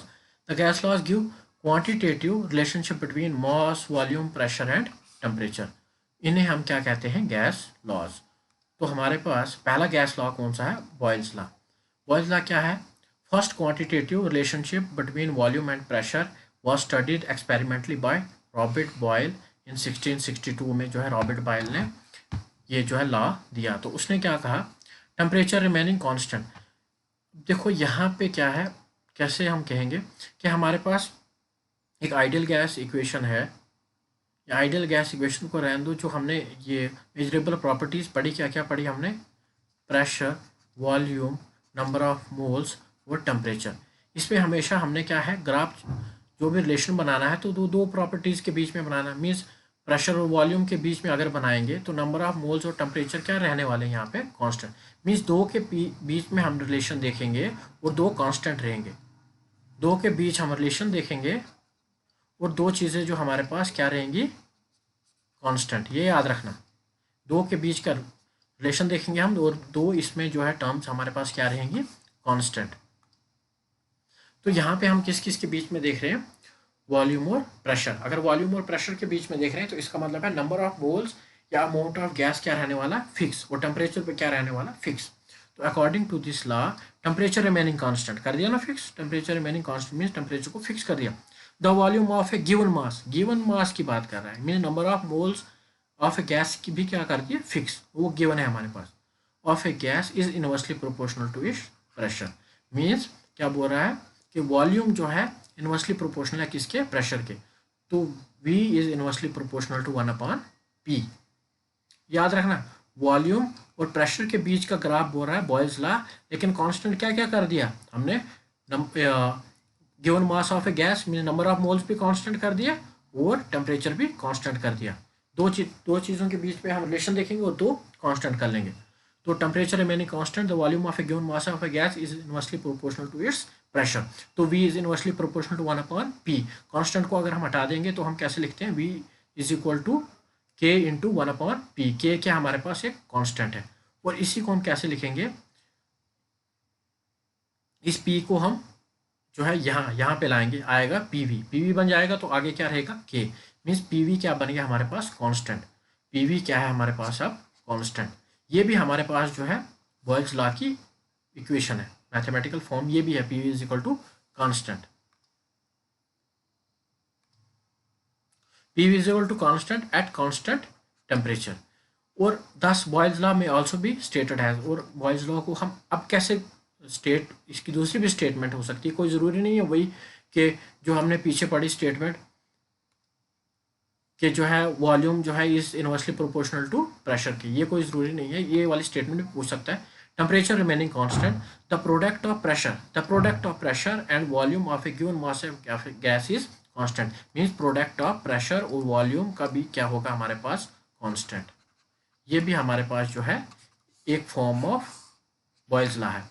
और अगर हम P1 और P2 जो है, P1 और V1 जो है initial pressure and volume of a gas, if the pressure is changed to P2 then volume will be changed to V2। इसमें हम कैसे देखेंगे कि अगर हमारे पास P1 हम ऐसे मान के चले, P1 V1 is equal to K constant, क्योंकि ये भी बॉयल्स लॉ का एक फॉर्म है, P2 V2 is equal to constant. अब जब दोनों कांस्टेंट है तो दोनों का रिलेशन क्या आ जाएगा, P1 V1 is equal to P2 V2, यही रिलेशन बनेगा ना, ये दोनों तो कांस्टेंट, ये दोनों तो कॉमन है, तो इनके दोनों का रिलेशन तो ये इसके बराबर हो जाएगा, P1 V1 is equal to P2 V2, तो ये रिलेशन है। तो एट कांस्टेंट टेम्परेचर, ये another form of Boyle's law है हमारे पास।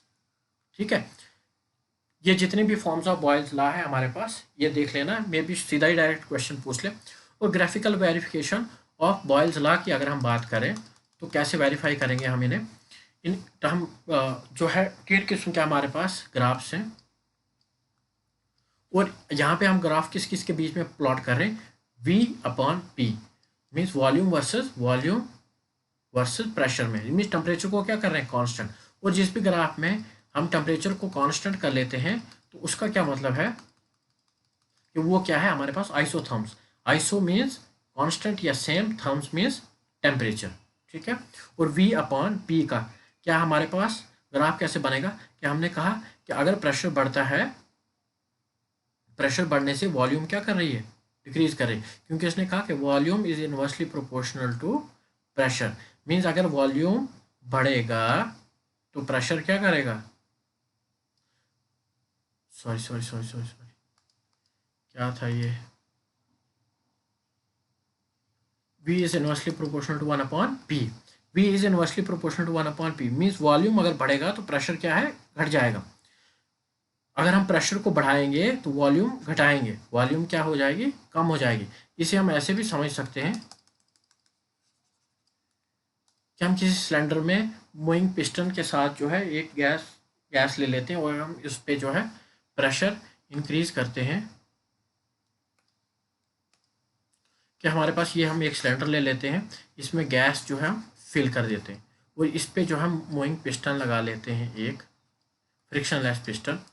तो अगर इसकी वॉल्यूम V है और इसका प्रेशर क्या है P, और अगर हम प्रेशर को घटा रहे हैं, मीन्स यहाँ पे हम प्रेशर कम कर रहे हैं, तो ये वॉल्यूम क्या है, ये पिस्टन जो है ऊपर चला जाएगा, पिस्टन जो है ऊपर चला जाएगा, मीन्स प्रेशर क्या है अब कम। पहले P1 जो था ज़्यादा था, अब P2 क्या है, कम है, तो वॉल्यूम क्या है, गैस क्या हो जाएगी, एक्सपेंड हो जाएगी। ये वॉल्यूम जो है, वॉल्यूम भी क्या हो जाएगा, वॉल्यूम ज़्यादा हो जाएगा। अगर हमने प्रेशर कम किया, मीन्स प्रेशर कम किया मीन्स इस पे जो वेट है पिस्टन पे वो हमने कम किया, तो प्रेशर कम किया तो इसका मतलब है कि वॉल्यूम जो है इंक्रीज हो जाएगी। यहाँ पे हमने प्रेशर बढ़ाया था तो वॉल्यूम भी क्या कर गई थी, डिक्रीज, हम ऐसे भी समझ सकते हैं। और ये हमारे पास तीन जो है ग्राफ्स हैं हमारे पास V वर्सेस P पे। तो यहाँ पे क्या है कि जो ही हम जो है प्रेशर इंक्रीज करते हैं तो वॉल्यूम क्या करती है, प्रेशर इंक्रीज करने से वॉल्यूम डिक्रीज कर रही है। ठीक है, या हम कहेंगे अगर हम वॉल्यूम को जो है इंक्रीज करते हैं तो प्रेशर क्या कर रहा है, डिक्रीज। देखो वॉल्यूम इंक्रीज कर रहे हैं, यहाँ से अगर हम वॉल्यूम इंक्रीज कर रहे हैं तो प्रेशर क्या कर रहा है, डिक्रीज कर रहा है। लेकिन ये याद रखना, ये कांस्टेंट टेम्परेचर और constant N means number of moles पे जो है, क्योंकि दो चीज़ें हमने वेरिएबल, दो वेरिएबल है और दो कांस्टेंट हमने रखे। तो यह PV/P का ग्राफ जो है कैसे बनेगा, PV/P, ये भी जो है बॉयल्स लॉ का ग्राफ है। अगर ये वाला बॉयज़ लॉ का ग्राफ दिया हो और इनमें से कोई एक ग्राफ दिया हो, यही वाला ग्राफ दिया हो, तो हमें सोचेंगे पता ही नहीं है कि ये बॉयज़ लॉ का है कि नहीं, लेकिन ये भी बॉयज़ लॉ का ग्राफ है, पी वी अपॉन पी, तो ये क्या बनेगा, एक स्ट्रेट लाइन। और P V upon 1 upon V, ये क्या बनेगा हमारे पास, एक linear graph, straight line graph जो है बनेगा। Air is dense at sea level because it is compressed by mass of air above it, ये किसकी एक्सप्लेनेशन है, हमारे बॉयज़ लॉ की एप्लीकेशन है। Air is dense eight the sea level because it is compressed by the mass of air above it, ये हो गया हमारा बॉयज़ लॉ। नेक्स्ट देखते हैं हम चार्ल्स लॉ। चार्ल्स लॉ क्या कहता है, प्रेशर रिमेनिंग कांस्टेंट। इसमें जो दो चीज़ें हमेशा जो है, pressure, volume, number of moles और टेम्परेचर, इनमें दो चीज़ें कांस्टेंट करनी है हमने, और दो चीज़ों का जो है, दो चीज़ों के बीच में हमने रिलेशन देखना है। Pressure remaining constant means P को क्या कर लिया, constant. The volume of a given mass of a gas, तो गिवन मास पे क्या कर दिया इन्होंने, मीन्स हम यहाँ पे ग्राफ किस रिलेशन किस किस के बीच में देख रहे हैं, वॉल्यूम वर्सेस टेम्परेचर के।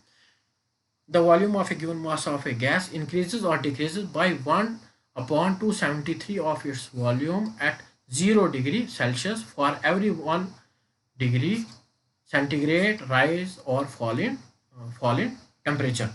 तो ये हमारे पास इसकी इक्वेशन है, V T is equal to V nought into 1 plus T upon 273 at constant pressure और कॉन्स्टेंट हमारे पास एंड नंबर ऑफ मोल्स। या दूसरी क्या स्टेटमेंट है इसकी, pressure remaining constant, the volume of a given mass of a gas is directly proportional to its temperature. Means pressure को इसने कांस्टेंट कर दिया और वॉल्यूम की बात कर रहा है, और वॉल्यूम क्या करेगी, volume is directly proportional to temperature, means temperature बढ़ेगा तो वॉल्यूम भी बढ़ेगी, means V is directly proportional to T. या इसे हम कैसे लिखते हैं, V upon T is equal to constant. अब इसे हम कैसे देखेंगे, v upon T is equal to constant, ये बात हुई, v upon T is equal to constant. तो अगर हम दो कंडीशनें ले लें, वही v1 upon t1 is equal to constant और v2 upon t2 is equal to constant, means ये दोनों क्या है, कॉन्स्टेंट है। तो v1 अपॉन t1 किसके बराबर हो जाएगा, v2 upon t2, v1 upon t1 is equal to v2 upon t2 at constant pressure and constant and means number of moles. ये है another form of Charles law. Charles law की दूसरी फॉर्म है हमारे पास ये, v1 upon t1 is equal to v2 upon t2। और जो ग्राफ जो है हम बनाते हैं जिसमें हम प्रेशर को क्या रखते हैं, कांस्टेंट करते हैं, उन ग्राफ्स को क्या कहते हैं हम, आइसोबार। और ये ग्राफ कैसे बनेंगे हमारे पास, मीन्स हम वॉल्यूम और टेम्परेचर के बीच का ग्राफ बना रहे हैं, तो ये हमारे पास क्या बन रहे हैं, ऐसे। ये ऐसे क्यों बनेंगे, क्योंकि ये डायरेक्टली प्रोपोर्शनल टू टी है, मीन्स हमारे पास क्या है, v is directly proportional to T.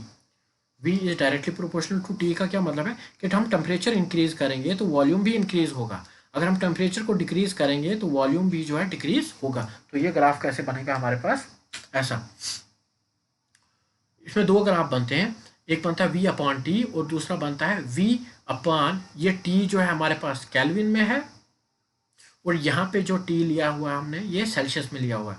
जब सेल्सियस में t होगा, जब टेम्परेचर सेल्सियस में होगा तो ग्राफ ऐसे बनेगा, क्योंकि ये यहाँ पे 0 डिग्री सेल्सियस है और केल्विन जाने के लिए हमें और पीछे जाना है, मीन्स 273 पे जाना है हमने, -273 सेल्सियस जाके जो है हम केल्विन में पहुँचेंगे, 0 केल्विन पे जाएंगे।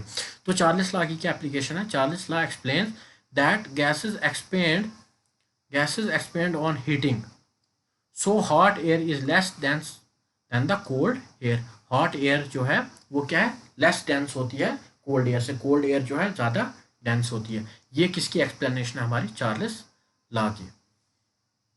आई होप समझ आ गया, नहीं तो रिवाइंड कर लेना क्योंकि जल्दी जल्दी बोल रहा हूँ मैं, तो 2-3 बार जो है इंशाल्लाह आपको समझ आ जाएगी। नेक्स्ट देखते हैं हम गैलुसेक्स लॉ। गैलुसेक्स लॉ की अगर हम बात करें,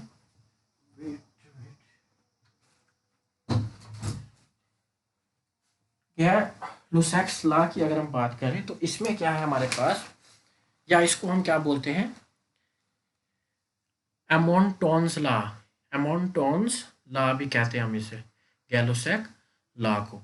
ये क्या कहता है, it state that volume remaining constant, the pressure of a given mass of a gas increase और decrease by 1 upon 273 of its pressure at 0 degree Celsius for every rise और फॉल इन टेम्परेचर।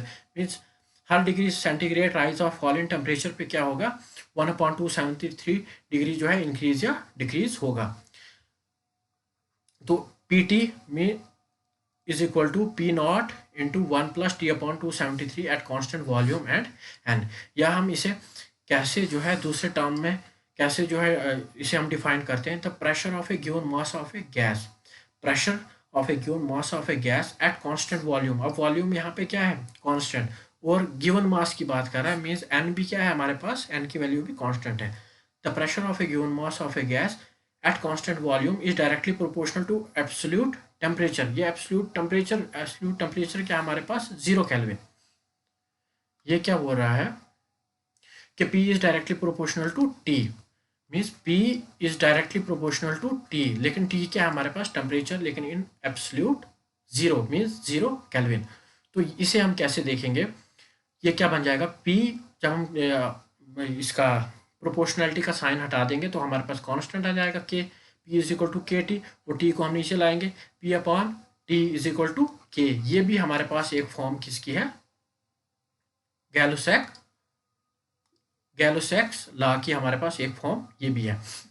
और इसमें भी हम वैसे ही देखेंगे कि P1/T1 constant, और P2 मीन्स दो कंडीशनल ली है, P2/T2 भी कांस्टेंट। तो इसे हम कैसे देखेंगे, P1/T1 is equal to P2/T2, और ये भी अनदर फॉर्म ऑफ इस लॉ की है। और इसमें जो है हम रिलेशनशिप किस किस के बीच देख रहे हैं, किस किस के बीच ग्राफ बना रहे हैं, प्रेशर वर्सेस टेम्परेचर। तो प्रेशर वर्सेस टेम्परेचर में अगर हम ग्राफ बना रहे हैं तो इसका मतलब है वॉल्यूम को क्या कर रख रहे हैं हम कांस्टेंट, और नंबर ऑफ मोल्स को भी क्या रख रहे हैं कांस्टेंट।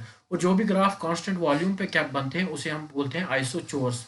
आइसो मीन्स सेम या कांस्टेंट, चोर्स मीन्स वॉल्यूम। तो हमारे पास ये दो किस्म के जो हमारे पास ग्राफ बनते हैं, P/T। डायरेक्टली प्रोपोर्शनल वाली बात हुई है, तो डायरेक्टली प्रोपोर्शनल ये स्ट्रेट लाइन ग्राफ्स में भी मैंने पढ़ाया था कि उसमें जो है एक इक्वेशन थी जिसमें डायरेक्टली प्रोपोर्शनल की बात की थी, जिसमें क्या था, y is equal to mx। तो ये वाला जो है ग्राफ हमारे पास जब हम अप्लाई करेंगे इस इक्वेशन को तो ये वाला ग्राफ बनेगा हमारे पास स्ट्रेट लाइन कर्व वाला, और जिसमें c नहीं है मीन्स इंटरसेप्ट नहीं है। तो इसका मतलब है कि ये कहाँ से ग्राफ लाइन कहाँ से ओरिजिनेट होगी स्लोप की, ये जो है 0 से, जहाँ पे x और दोनों कोऑर्डिनेट्स की वैल्यू क्या होगी 0। और यह ग्राफ हमारे पास ये बनेगा P वर्सेस T का वॉल्यूम 1 और वॉल्यूम 2 पे, और वॉल्यूम 2 जो है ज़्यादा होगी ग्रेटर देन वॉल्यूम 1 के। ये हमारे पास थे लॉज इसके। नेक्स्ट देखते हैं हम एवोगैड्रोज लॉ। एवोगैड्रोज लॉ क्या कहता है, it state that equal volume of all gases under same condition of temperature and pressure contains equal number of molecules. बोलता है कि equal volume of all gas, अगर हम किसी भी गैस की कई गैसों की इक्वल वॉल्यूम अगर हम ले लें, लेकिन कंडीशन क्या है, टेम्परेचर और प्रेशर क्या होना चाहिए सेम, तो उनमें जो नंबर ऑफ मॉलिक्यूल्स होंगे वो सेम होंगे, इररेस्पेक्टिव ऑफ के वो हाइड्रोजन है हमारे पास, क्लोरीन है, फ्लोरीन है, उसका कुछ मतलब नहीं है कि अगर हम हाइड्रोजन, ऑक्सीजन, हीलियम जो है हम इक्वल वॉल्यूम इन गैसेस का ले लें, लेकिन टेम्परेचर और प्रेशर को क्या कर रखें हम कांस्टेंट रखें, सेम रखें हर एक के लिए, तो उनमें जो है नंबर ऑफ मॉलिक्यूल्स इक्वल होंगे। Means volume is directly proportional to n. N क्या हमारे पास number of molecules, mean number of molecules अगर बढ़ेंगे तो वॉल्यूम भी बढ़ेगा, अगर नंबर ऑफ मॉलिक्यूल्स डिक्रीज होगा तो वॉल्यूम भी डिक्रीज होगी। तो इसे हम कैसे देखते हैं, V is equal to KN या V/N is equal to K। तो इसे भी हम देख सकते हैं V1/N1 is equal to K और V2/N2 is equal to K। और ये रिलेशन क्या दे देगा हमें फिर, V1/N1 is equal to V2/N2। ये भी हमारे पास क्या है, एक फॉर्म ऑफ एवोगैड्रोस लॉ है। और इसमें भी डायरेक्टली प्रोपोर्शनल मीन्स हमारे पास V versus number of moles की बात कर रहे हैं, तो डायरेक्टली प्रोपोर्शनल में ग्राफ हमारे पास कैसा होगा, ये वाला ग्राफ जो है इस किस्म में, इस लॉ में जो है ये वाला ग्राफ बनेगा। नेक्स्ट देखते हैं हम स्टैंडर्ड टेम्परेचर और प्रेशर STP की बात जो है कई बार हो सकती है कि STP क्या है, when STP conditions are STP क्या है? स्टैंडर्ड टेम्परेचर और pressure. When STP conditions are taken, जब हम क्या लेते हैं इसमें स्टैंडर्ड टेम्परेचर, टेम्परेचर क्या लेते हैं हम 0 डिग्री सेल्सियस, और प्रेशर क्या लेते हैं हम 1 एटमॉस्फेयर प्रेशर लेते हैं। Molar volume of a gas क्या हो जाएगा हमारे पास 22,400 ml, या जिसे हम बोलते हैं 22.4 लीटर। ये हमारे पास मोलर वॉल्यूम जिसे हम कहते हैं 22.4 लीटर। लेकिन कब molar volume of a gas इतना कब होगा? जब हमारे पास स्टैंडर्ड टेम्परेचर और प्रेशर में हमने टेम्परेचर क्या लिया होगा 0 केल्विन, और प्रेशर क्या लिया होगा 1 एटमॉस्फेयर। लेकिन जब एसटीपी की कंडीशंस क्या होंगी कि हमने 0 केल्विन तो टेम्परेचर लिया, लेकिन हम एक बार प्रेशर ले रहे हैं, तो उस टाइम पे मोलर वॉल्यूम ऑफ गैस क्या हो जाएगा 22.7 litre. Molar volume of a gas क्या होता है? Molar volume of a gas क्या होता है? The volume of 1 mole of gas, 1 mole of a gas जो है उसका वॉल्यूम। मोलर है ना, मोल मीन्स 1 मोल ऑफ गैस का जो वॉल्यूम है उसे हम कहते हैं मोलर वॉल्यूम ऑफ गैस, और ये कितना होता है 22.4 लीटर एट एसटीपी।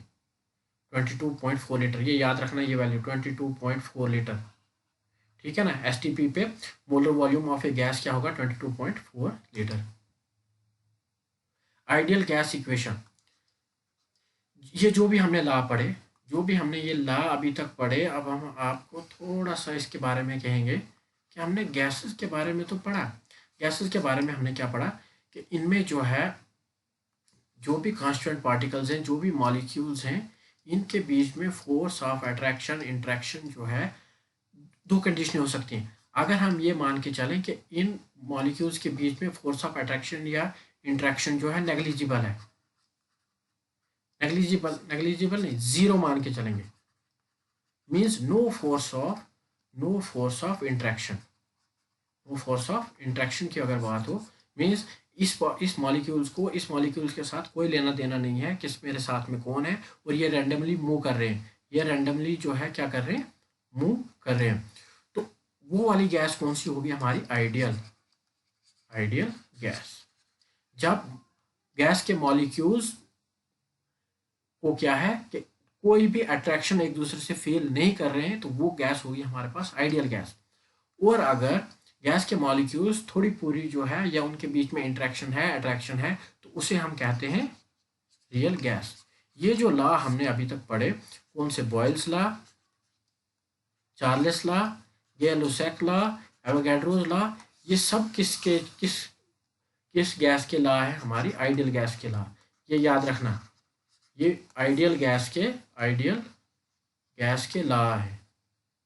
चाहे बॉयल्स हो, चार्ल्स हो, एवोगैड्रोस हो या गै-लुसाक लॉ हो, ये आइडियल गैस के लॉज है हमारे पास। आइडियल गैस की कंडीशन में हम क्या मान के चलते हैं कि मॉलिक्यूल्स ऑफ गैस के बीच में कोई भी इंट्रैक्शन नहीं, भी कोई भी अट्रैक्शन नहीं है, वो होगी हमारे पास आइडियल गैस।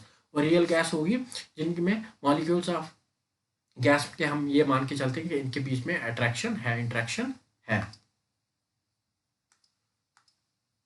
तो आइडियल गैस इक्वेशन क्या है? जब हम तीनों गैस को जो है the equation which gives simultaneous effect of pressure temperature on a volume of a gas is known as ideal gas equation. जैसे हम कंबाइंड गैस लॉ या इक्वेशन ऑफ स्टेट्स भी बोलते हैं, मीन जब हम कंबाइन कर लेते हैं बॉयल्स लॉ, चार्ल्स लॉ और एवोगैड्रोस लॉ, और इनको कंबाइन करने के बाद हमारे पास जो गैस इक्वेशन बनती है उसे हम कहते हैं आइडियल गैस इक्वेशन। और ये कैसे बनती है?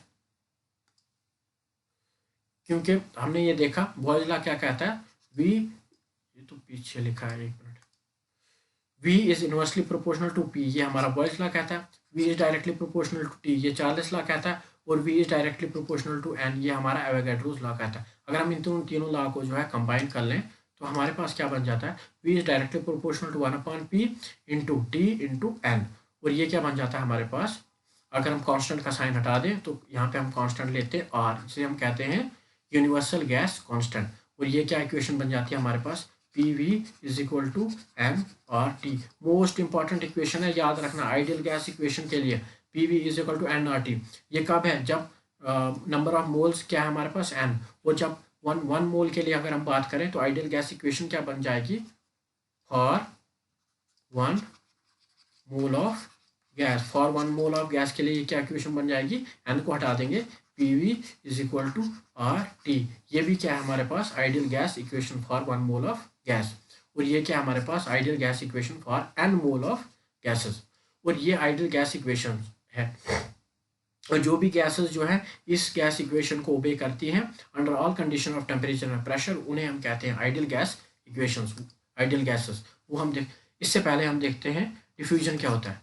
डिफ्यूजन क्या है, the tendency of a gas to distribute itself uniformly throughout the available space, उसे हम क्या कहेंगे, डिफ्यूजन। जैसे हम किचन में जाते हैं और हमें खाने की स्मेल आती, परफ्यूम की स्मेल आती, खुशबू या बदबू की स्मेल आती, तो वो क्या है कि क्या हो रहा है कि डिफ्यूजन, एक जगह से पार्टिकल्स जो है, गैस के पार्टिकल्स जो है थ्रू आउट जितनी स्पेस होंगे उन्हें मिल रही है, उसमें जो यूनिफॉर्मली जो है डिस्ट्रीब्यूट हो जाते हैं, उसे कहते हैं हम डिफ्यूजन।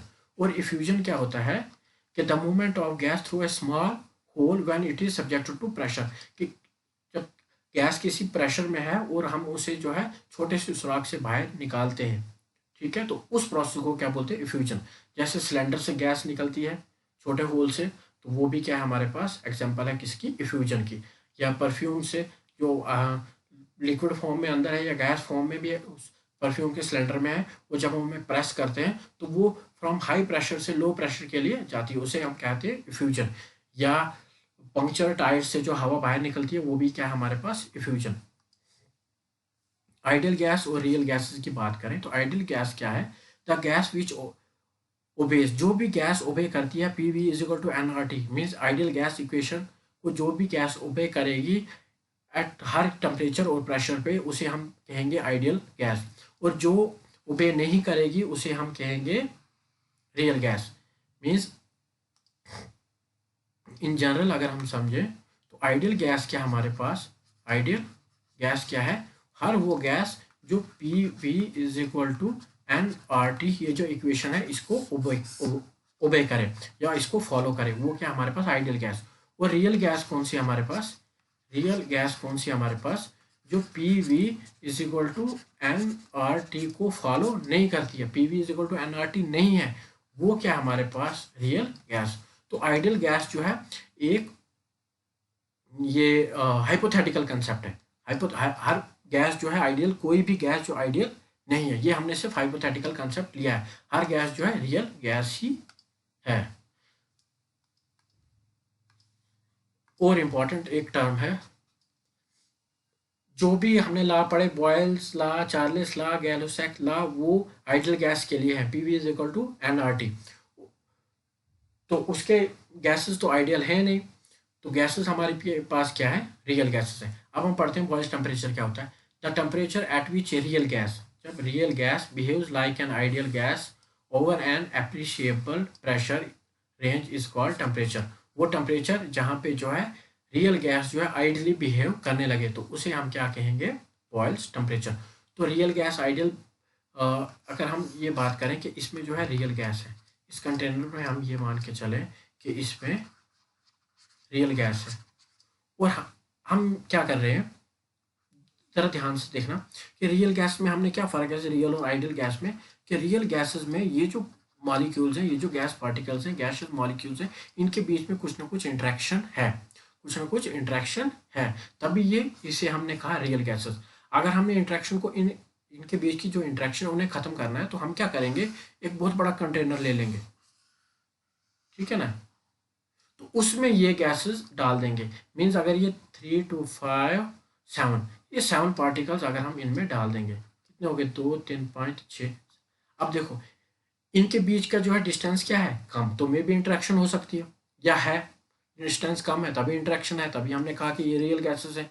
लेकिन इनके बीच का जो है डिस्टेंस बहुत ज़्यादा है, तो अब इंटरेक्शन या अट्रैक्शन नहीं है, तो रियल गैस को हम ऐसे किस में चेंज कर सकते हैं, आइडियल गैस में, कि जिसमें मॉलिक्यूल्स के बीच में जो है इंटरेक्शन बिल्कुल भी नहीं है। तो वो कब होगा, हाई टेम्परेचर पे, हाई टेम्परेचर और लो प्रेशर पे, हाई टेम्परेचर और लो प्रेशर। लो प्रेशर का क्या मतलब है, हमने वॉल्यूम को बहुत बड़ा कर दिया, हाई टेम्परेचर और लो प्रेशर पे रियल गैस भी जो है आइडियली बिहेव करेगी, रियल गैस जो है आइडियल गैस बन जाएगी। कब?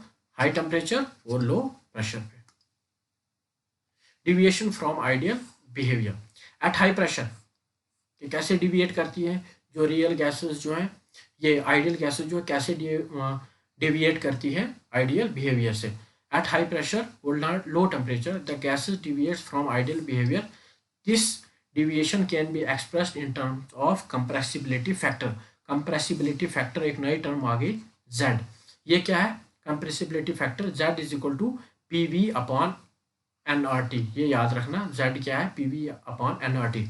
और in case of ideal gas के लिए P V is equal to N R T. P V किसके बराबर है? N R T. कब होगा? जब Z is equal to 1, mean जब कंप्रेसिबिलिटी फैक्टर की वैल्यू 1 होगी तब जो है वो आइडियल गैस होगी। उस वक्त उस टाइम पे जो है P V is equal to N R T बन जाएगा। लेकिन in case of real gases means P V जो है is not equal to N R T. कब? जब Z is not equal to 1। जब, ये याद रखना कि जेड कंप्रेसिबिलिटी फैक्टर अगर 1 है तो गैस क्या हमारे पास? Ideal gas, P V is equal to N R T. और अगर वो इक्वल टू 1 नहीं है तो इसका मतलब है P V is not equal to N R T. वो कौन सी हमारे पास? Real gas. कंप्रेसिबिलिटी फैक्टर ये देख लेना, और मोस्ट इंपॉर्टेंट है। अब जो गैस जब हाई टेम्परेचर पे और लो प्रेशर पे रियल गैस जो है आइडियल बन गई थी, उसके लिए हमने जो लॉज जो है सब पढ़ लिए थे।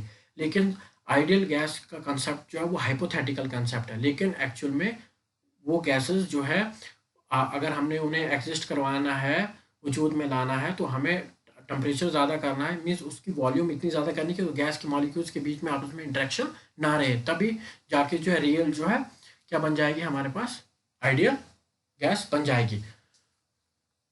तो वंडरवॉल इक्वेशंस जो है ये क्या, इसने क्या किया कि वो जो डिविएशन थी from ideal behaviour of a gas उसको ओवरकम किया किसने? वंडरवॉल इक्वेशन ने। ये याद रखना, ये वंडरवॉल इक्वेशन किसके लिए पढ़ते हैं हम? रियल गैसेस के लिए, रियल गैसेस के लिए। और आइडियल गैस इक्वेशन वो तो नाम से ही पता चल रहा है कि वो किसके लिए पढ़ते हैं हम? आइडियल गैसेस के लिए। और रियल गैसेस वंडरवॉल इक्वेशन किसके लिए पढ़ते हैं हम? रियल गैसेस के लिए। और आइडियल गैस इक्वेशंस हम पढ़ते हैं आइडियल गैसेस के लिए। तो वंडरवॉल इक्वेशंस क्या है? सिर्फ इक्वेशन याद रखनी है आपको कि ये क्या है? P plus A upon V2 into V minus B is equal to R T. ये फॉर 1 मोल ऑफ गैस। ये P और V आइडियल गैस इक्वेशन में क्या था? P V is equal to N R T या R T जो भी है, यहाँ पे भी एन है। P V is equal to R T या एन आर टी। ये R T 1 mole of gas के लिए क्या था? P V is equal to R T. तो हमने प्रेशर में कुछ ऐड किया और वॉल्यूम में हम कुछ सब्ट्रैक्ट कर रहे हैं। प्रेशर में हमने क्या ऐड किया? ए अपॉन वी टू। और वॉल्यूम में हमने यहाँ पे क्या सब्ट्रैक्ट किया? क्या माइनस किया? बी। मीन्स ये ए अपॉन वी टू क्या है हमारे पास? Pressure correction. और माइनस बी क्या है हमारे पास? ये है वॉल्यूम करेक्शन फैक्टर। ठीक है, तो ये जो है P V is equal to R T for 1 mole of gas. तो ये क्या बन जाएगा? P plus A upon V two into V minus B is equal to R T for 1 mole of gas. और for n mole of gas के लिए क्या है? हमने एन के साथ मल्टीप्लाई करना। For n mole of gas P into a n का square upon V two V minus n b is equal to N R T. और ए और बी क्या है हमारे पास? यहाँ पे वंडरवॉल कांस्टेंट है और इनकी वैल्यू डिपेंड करती है नेचर ऑफ गैस पे। ठीक है, ये वंडरवॉल गैस इक्वेशन है जो किसके लिए यूज करते हैं हम? रियल गैसेस के लिए, रियल गैसेस के लिए। Okay, thanks. ये था हमारे पास general basic chemistry. Basic chemistry का पोर्शन हमने इसमें पढ़ा और हमने पढ़ा इसमें गैसेस के रिलेटेड जो भी हमारे पास टॉपिक था, चाहे वो आइडियल गैसेस के लिए, आइडियल गैसेस के लिए जिसमें हमने बॉयल्स लॉ पढ़ा, चार्ल्स लॉ पढ़ा और गैल-लेसैक लॉ पढ़ा और जो हमारे पास एवोगैड्रोस लॉ पढ़ा। और आइडियल गैस इक्वेशन जो थी हमारे पास वो हमने पढ़ी। आइडियल गैस इक्वेशन क्या थी हमारे पास? P V is equal to N R T. ये है एन नंबर ऑफ मोल्स के लिए। और P V is equal to R T, ये है 1 मोल के लिए। और जब गैसेस, ये तो हाइपोथेटिकल गैस थी, आइडियल गैस, लेकिन रियल में जो गैसेस थी वो जो है इस इक्वेशन को नहीं मानती है, P V is equal to N R T के इक्वल नहीं आता है। तो उसके लिए हम कौन सी क्या पढ़ते हैं, वंडरवाल्स गैस इक्वेशन पढ़ते हैं। तो वो सिर्फ गैस इक्वेशन आपको याद रखनी है कि उसमें जो है प्रेशर में हम कोई चीज़ ऐड कर रहे हैं और वॉल्यूम से कोई चीज़ जो है हम घटा रहे हैं, ठीक है ना। तो इसे हम बोलते हैं pressure and volume correction factors.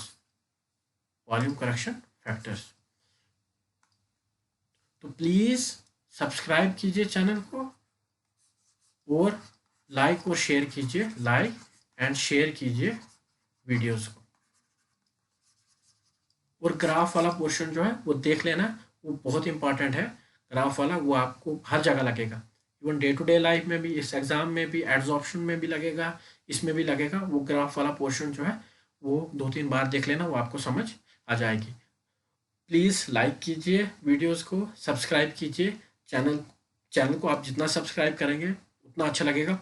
और एक बात, अगर वीडियो अच्छी लगी तो कमेंट करके प्लीज़ लिख देना कि वीडियो कैसी है, कुछ इम्प्रूवमेंट करना है, या अगर नहीं अच्छा है तो ठीक है, नहीं बनाएंगे।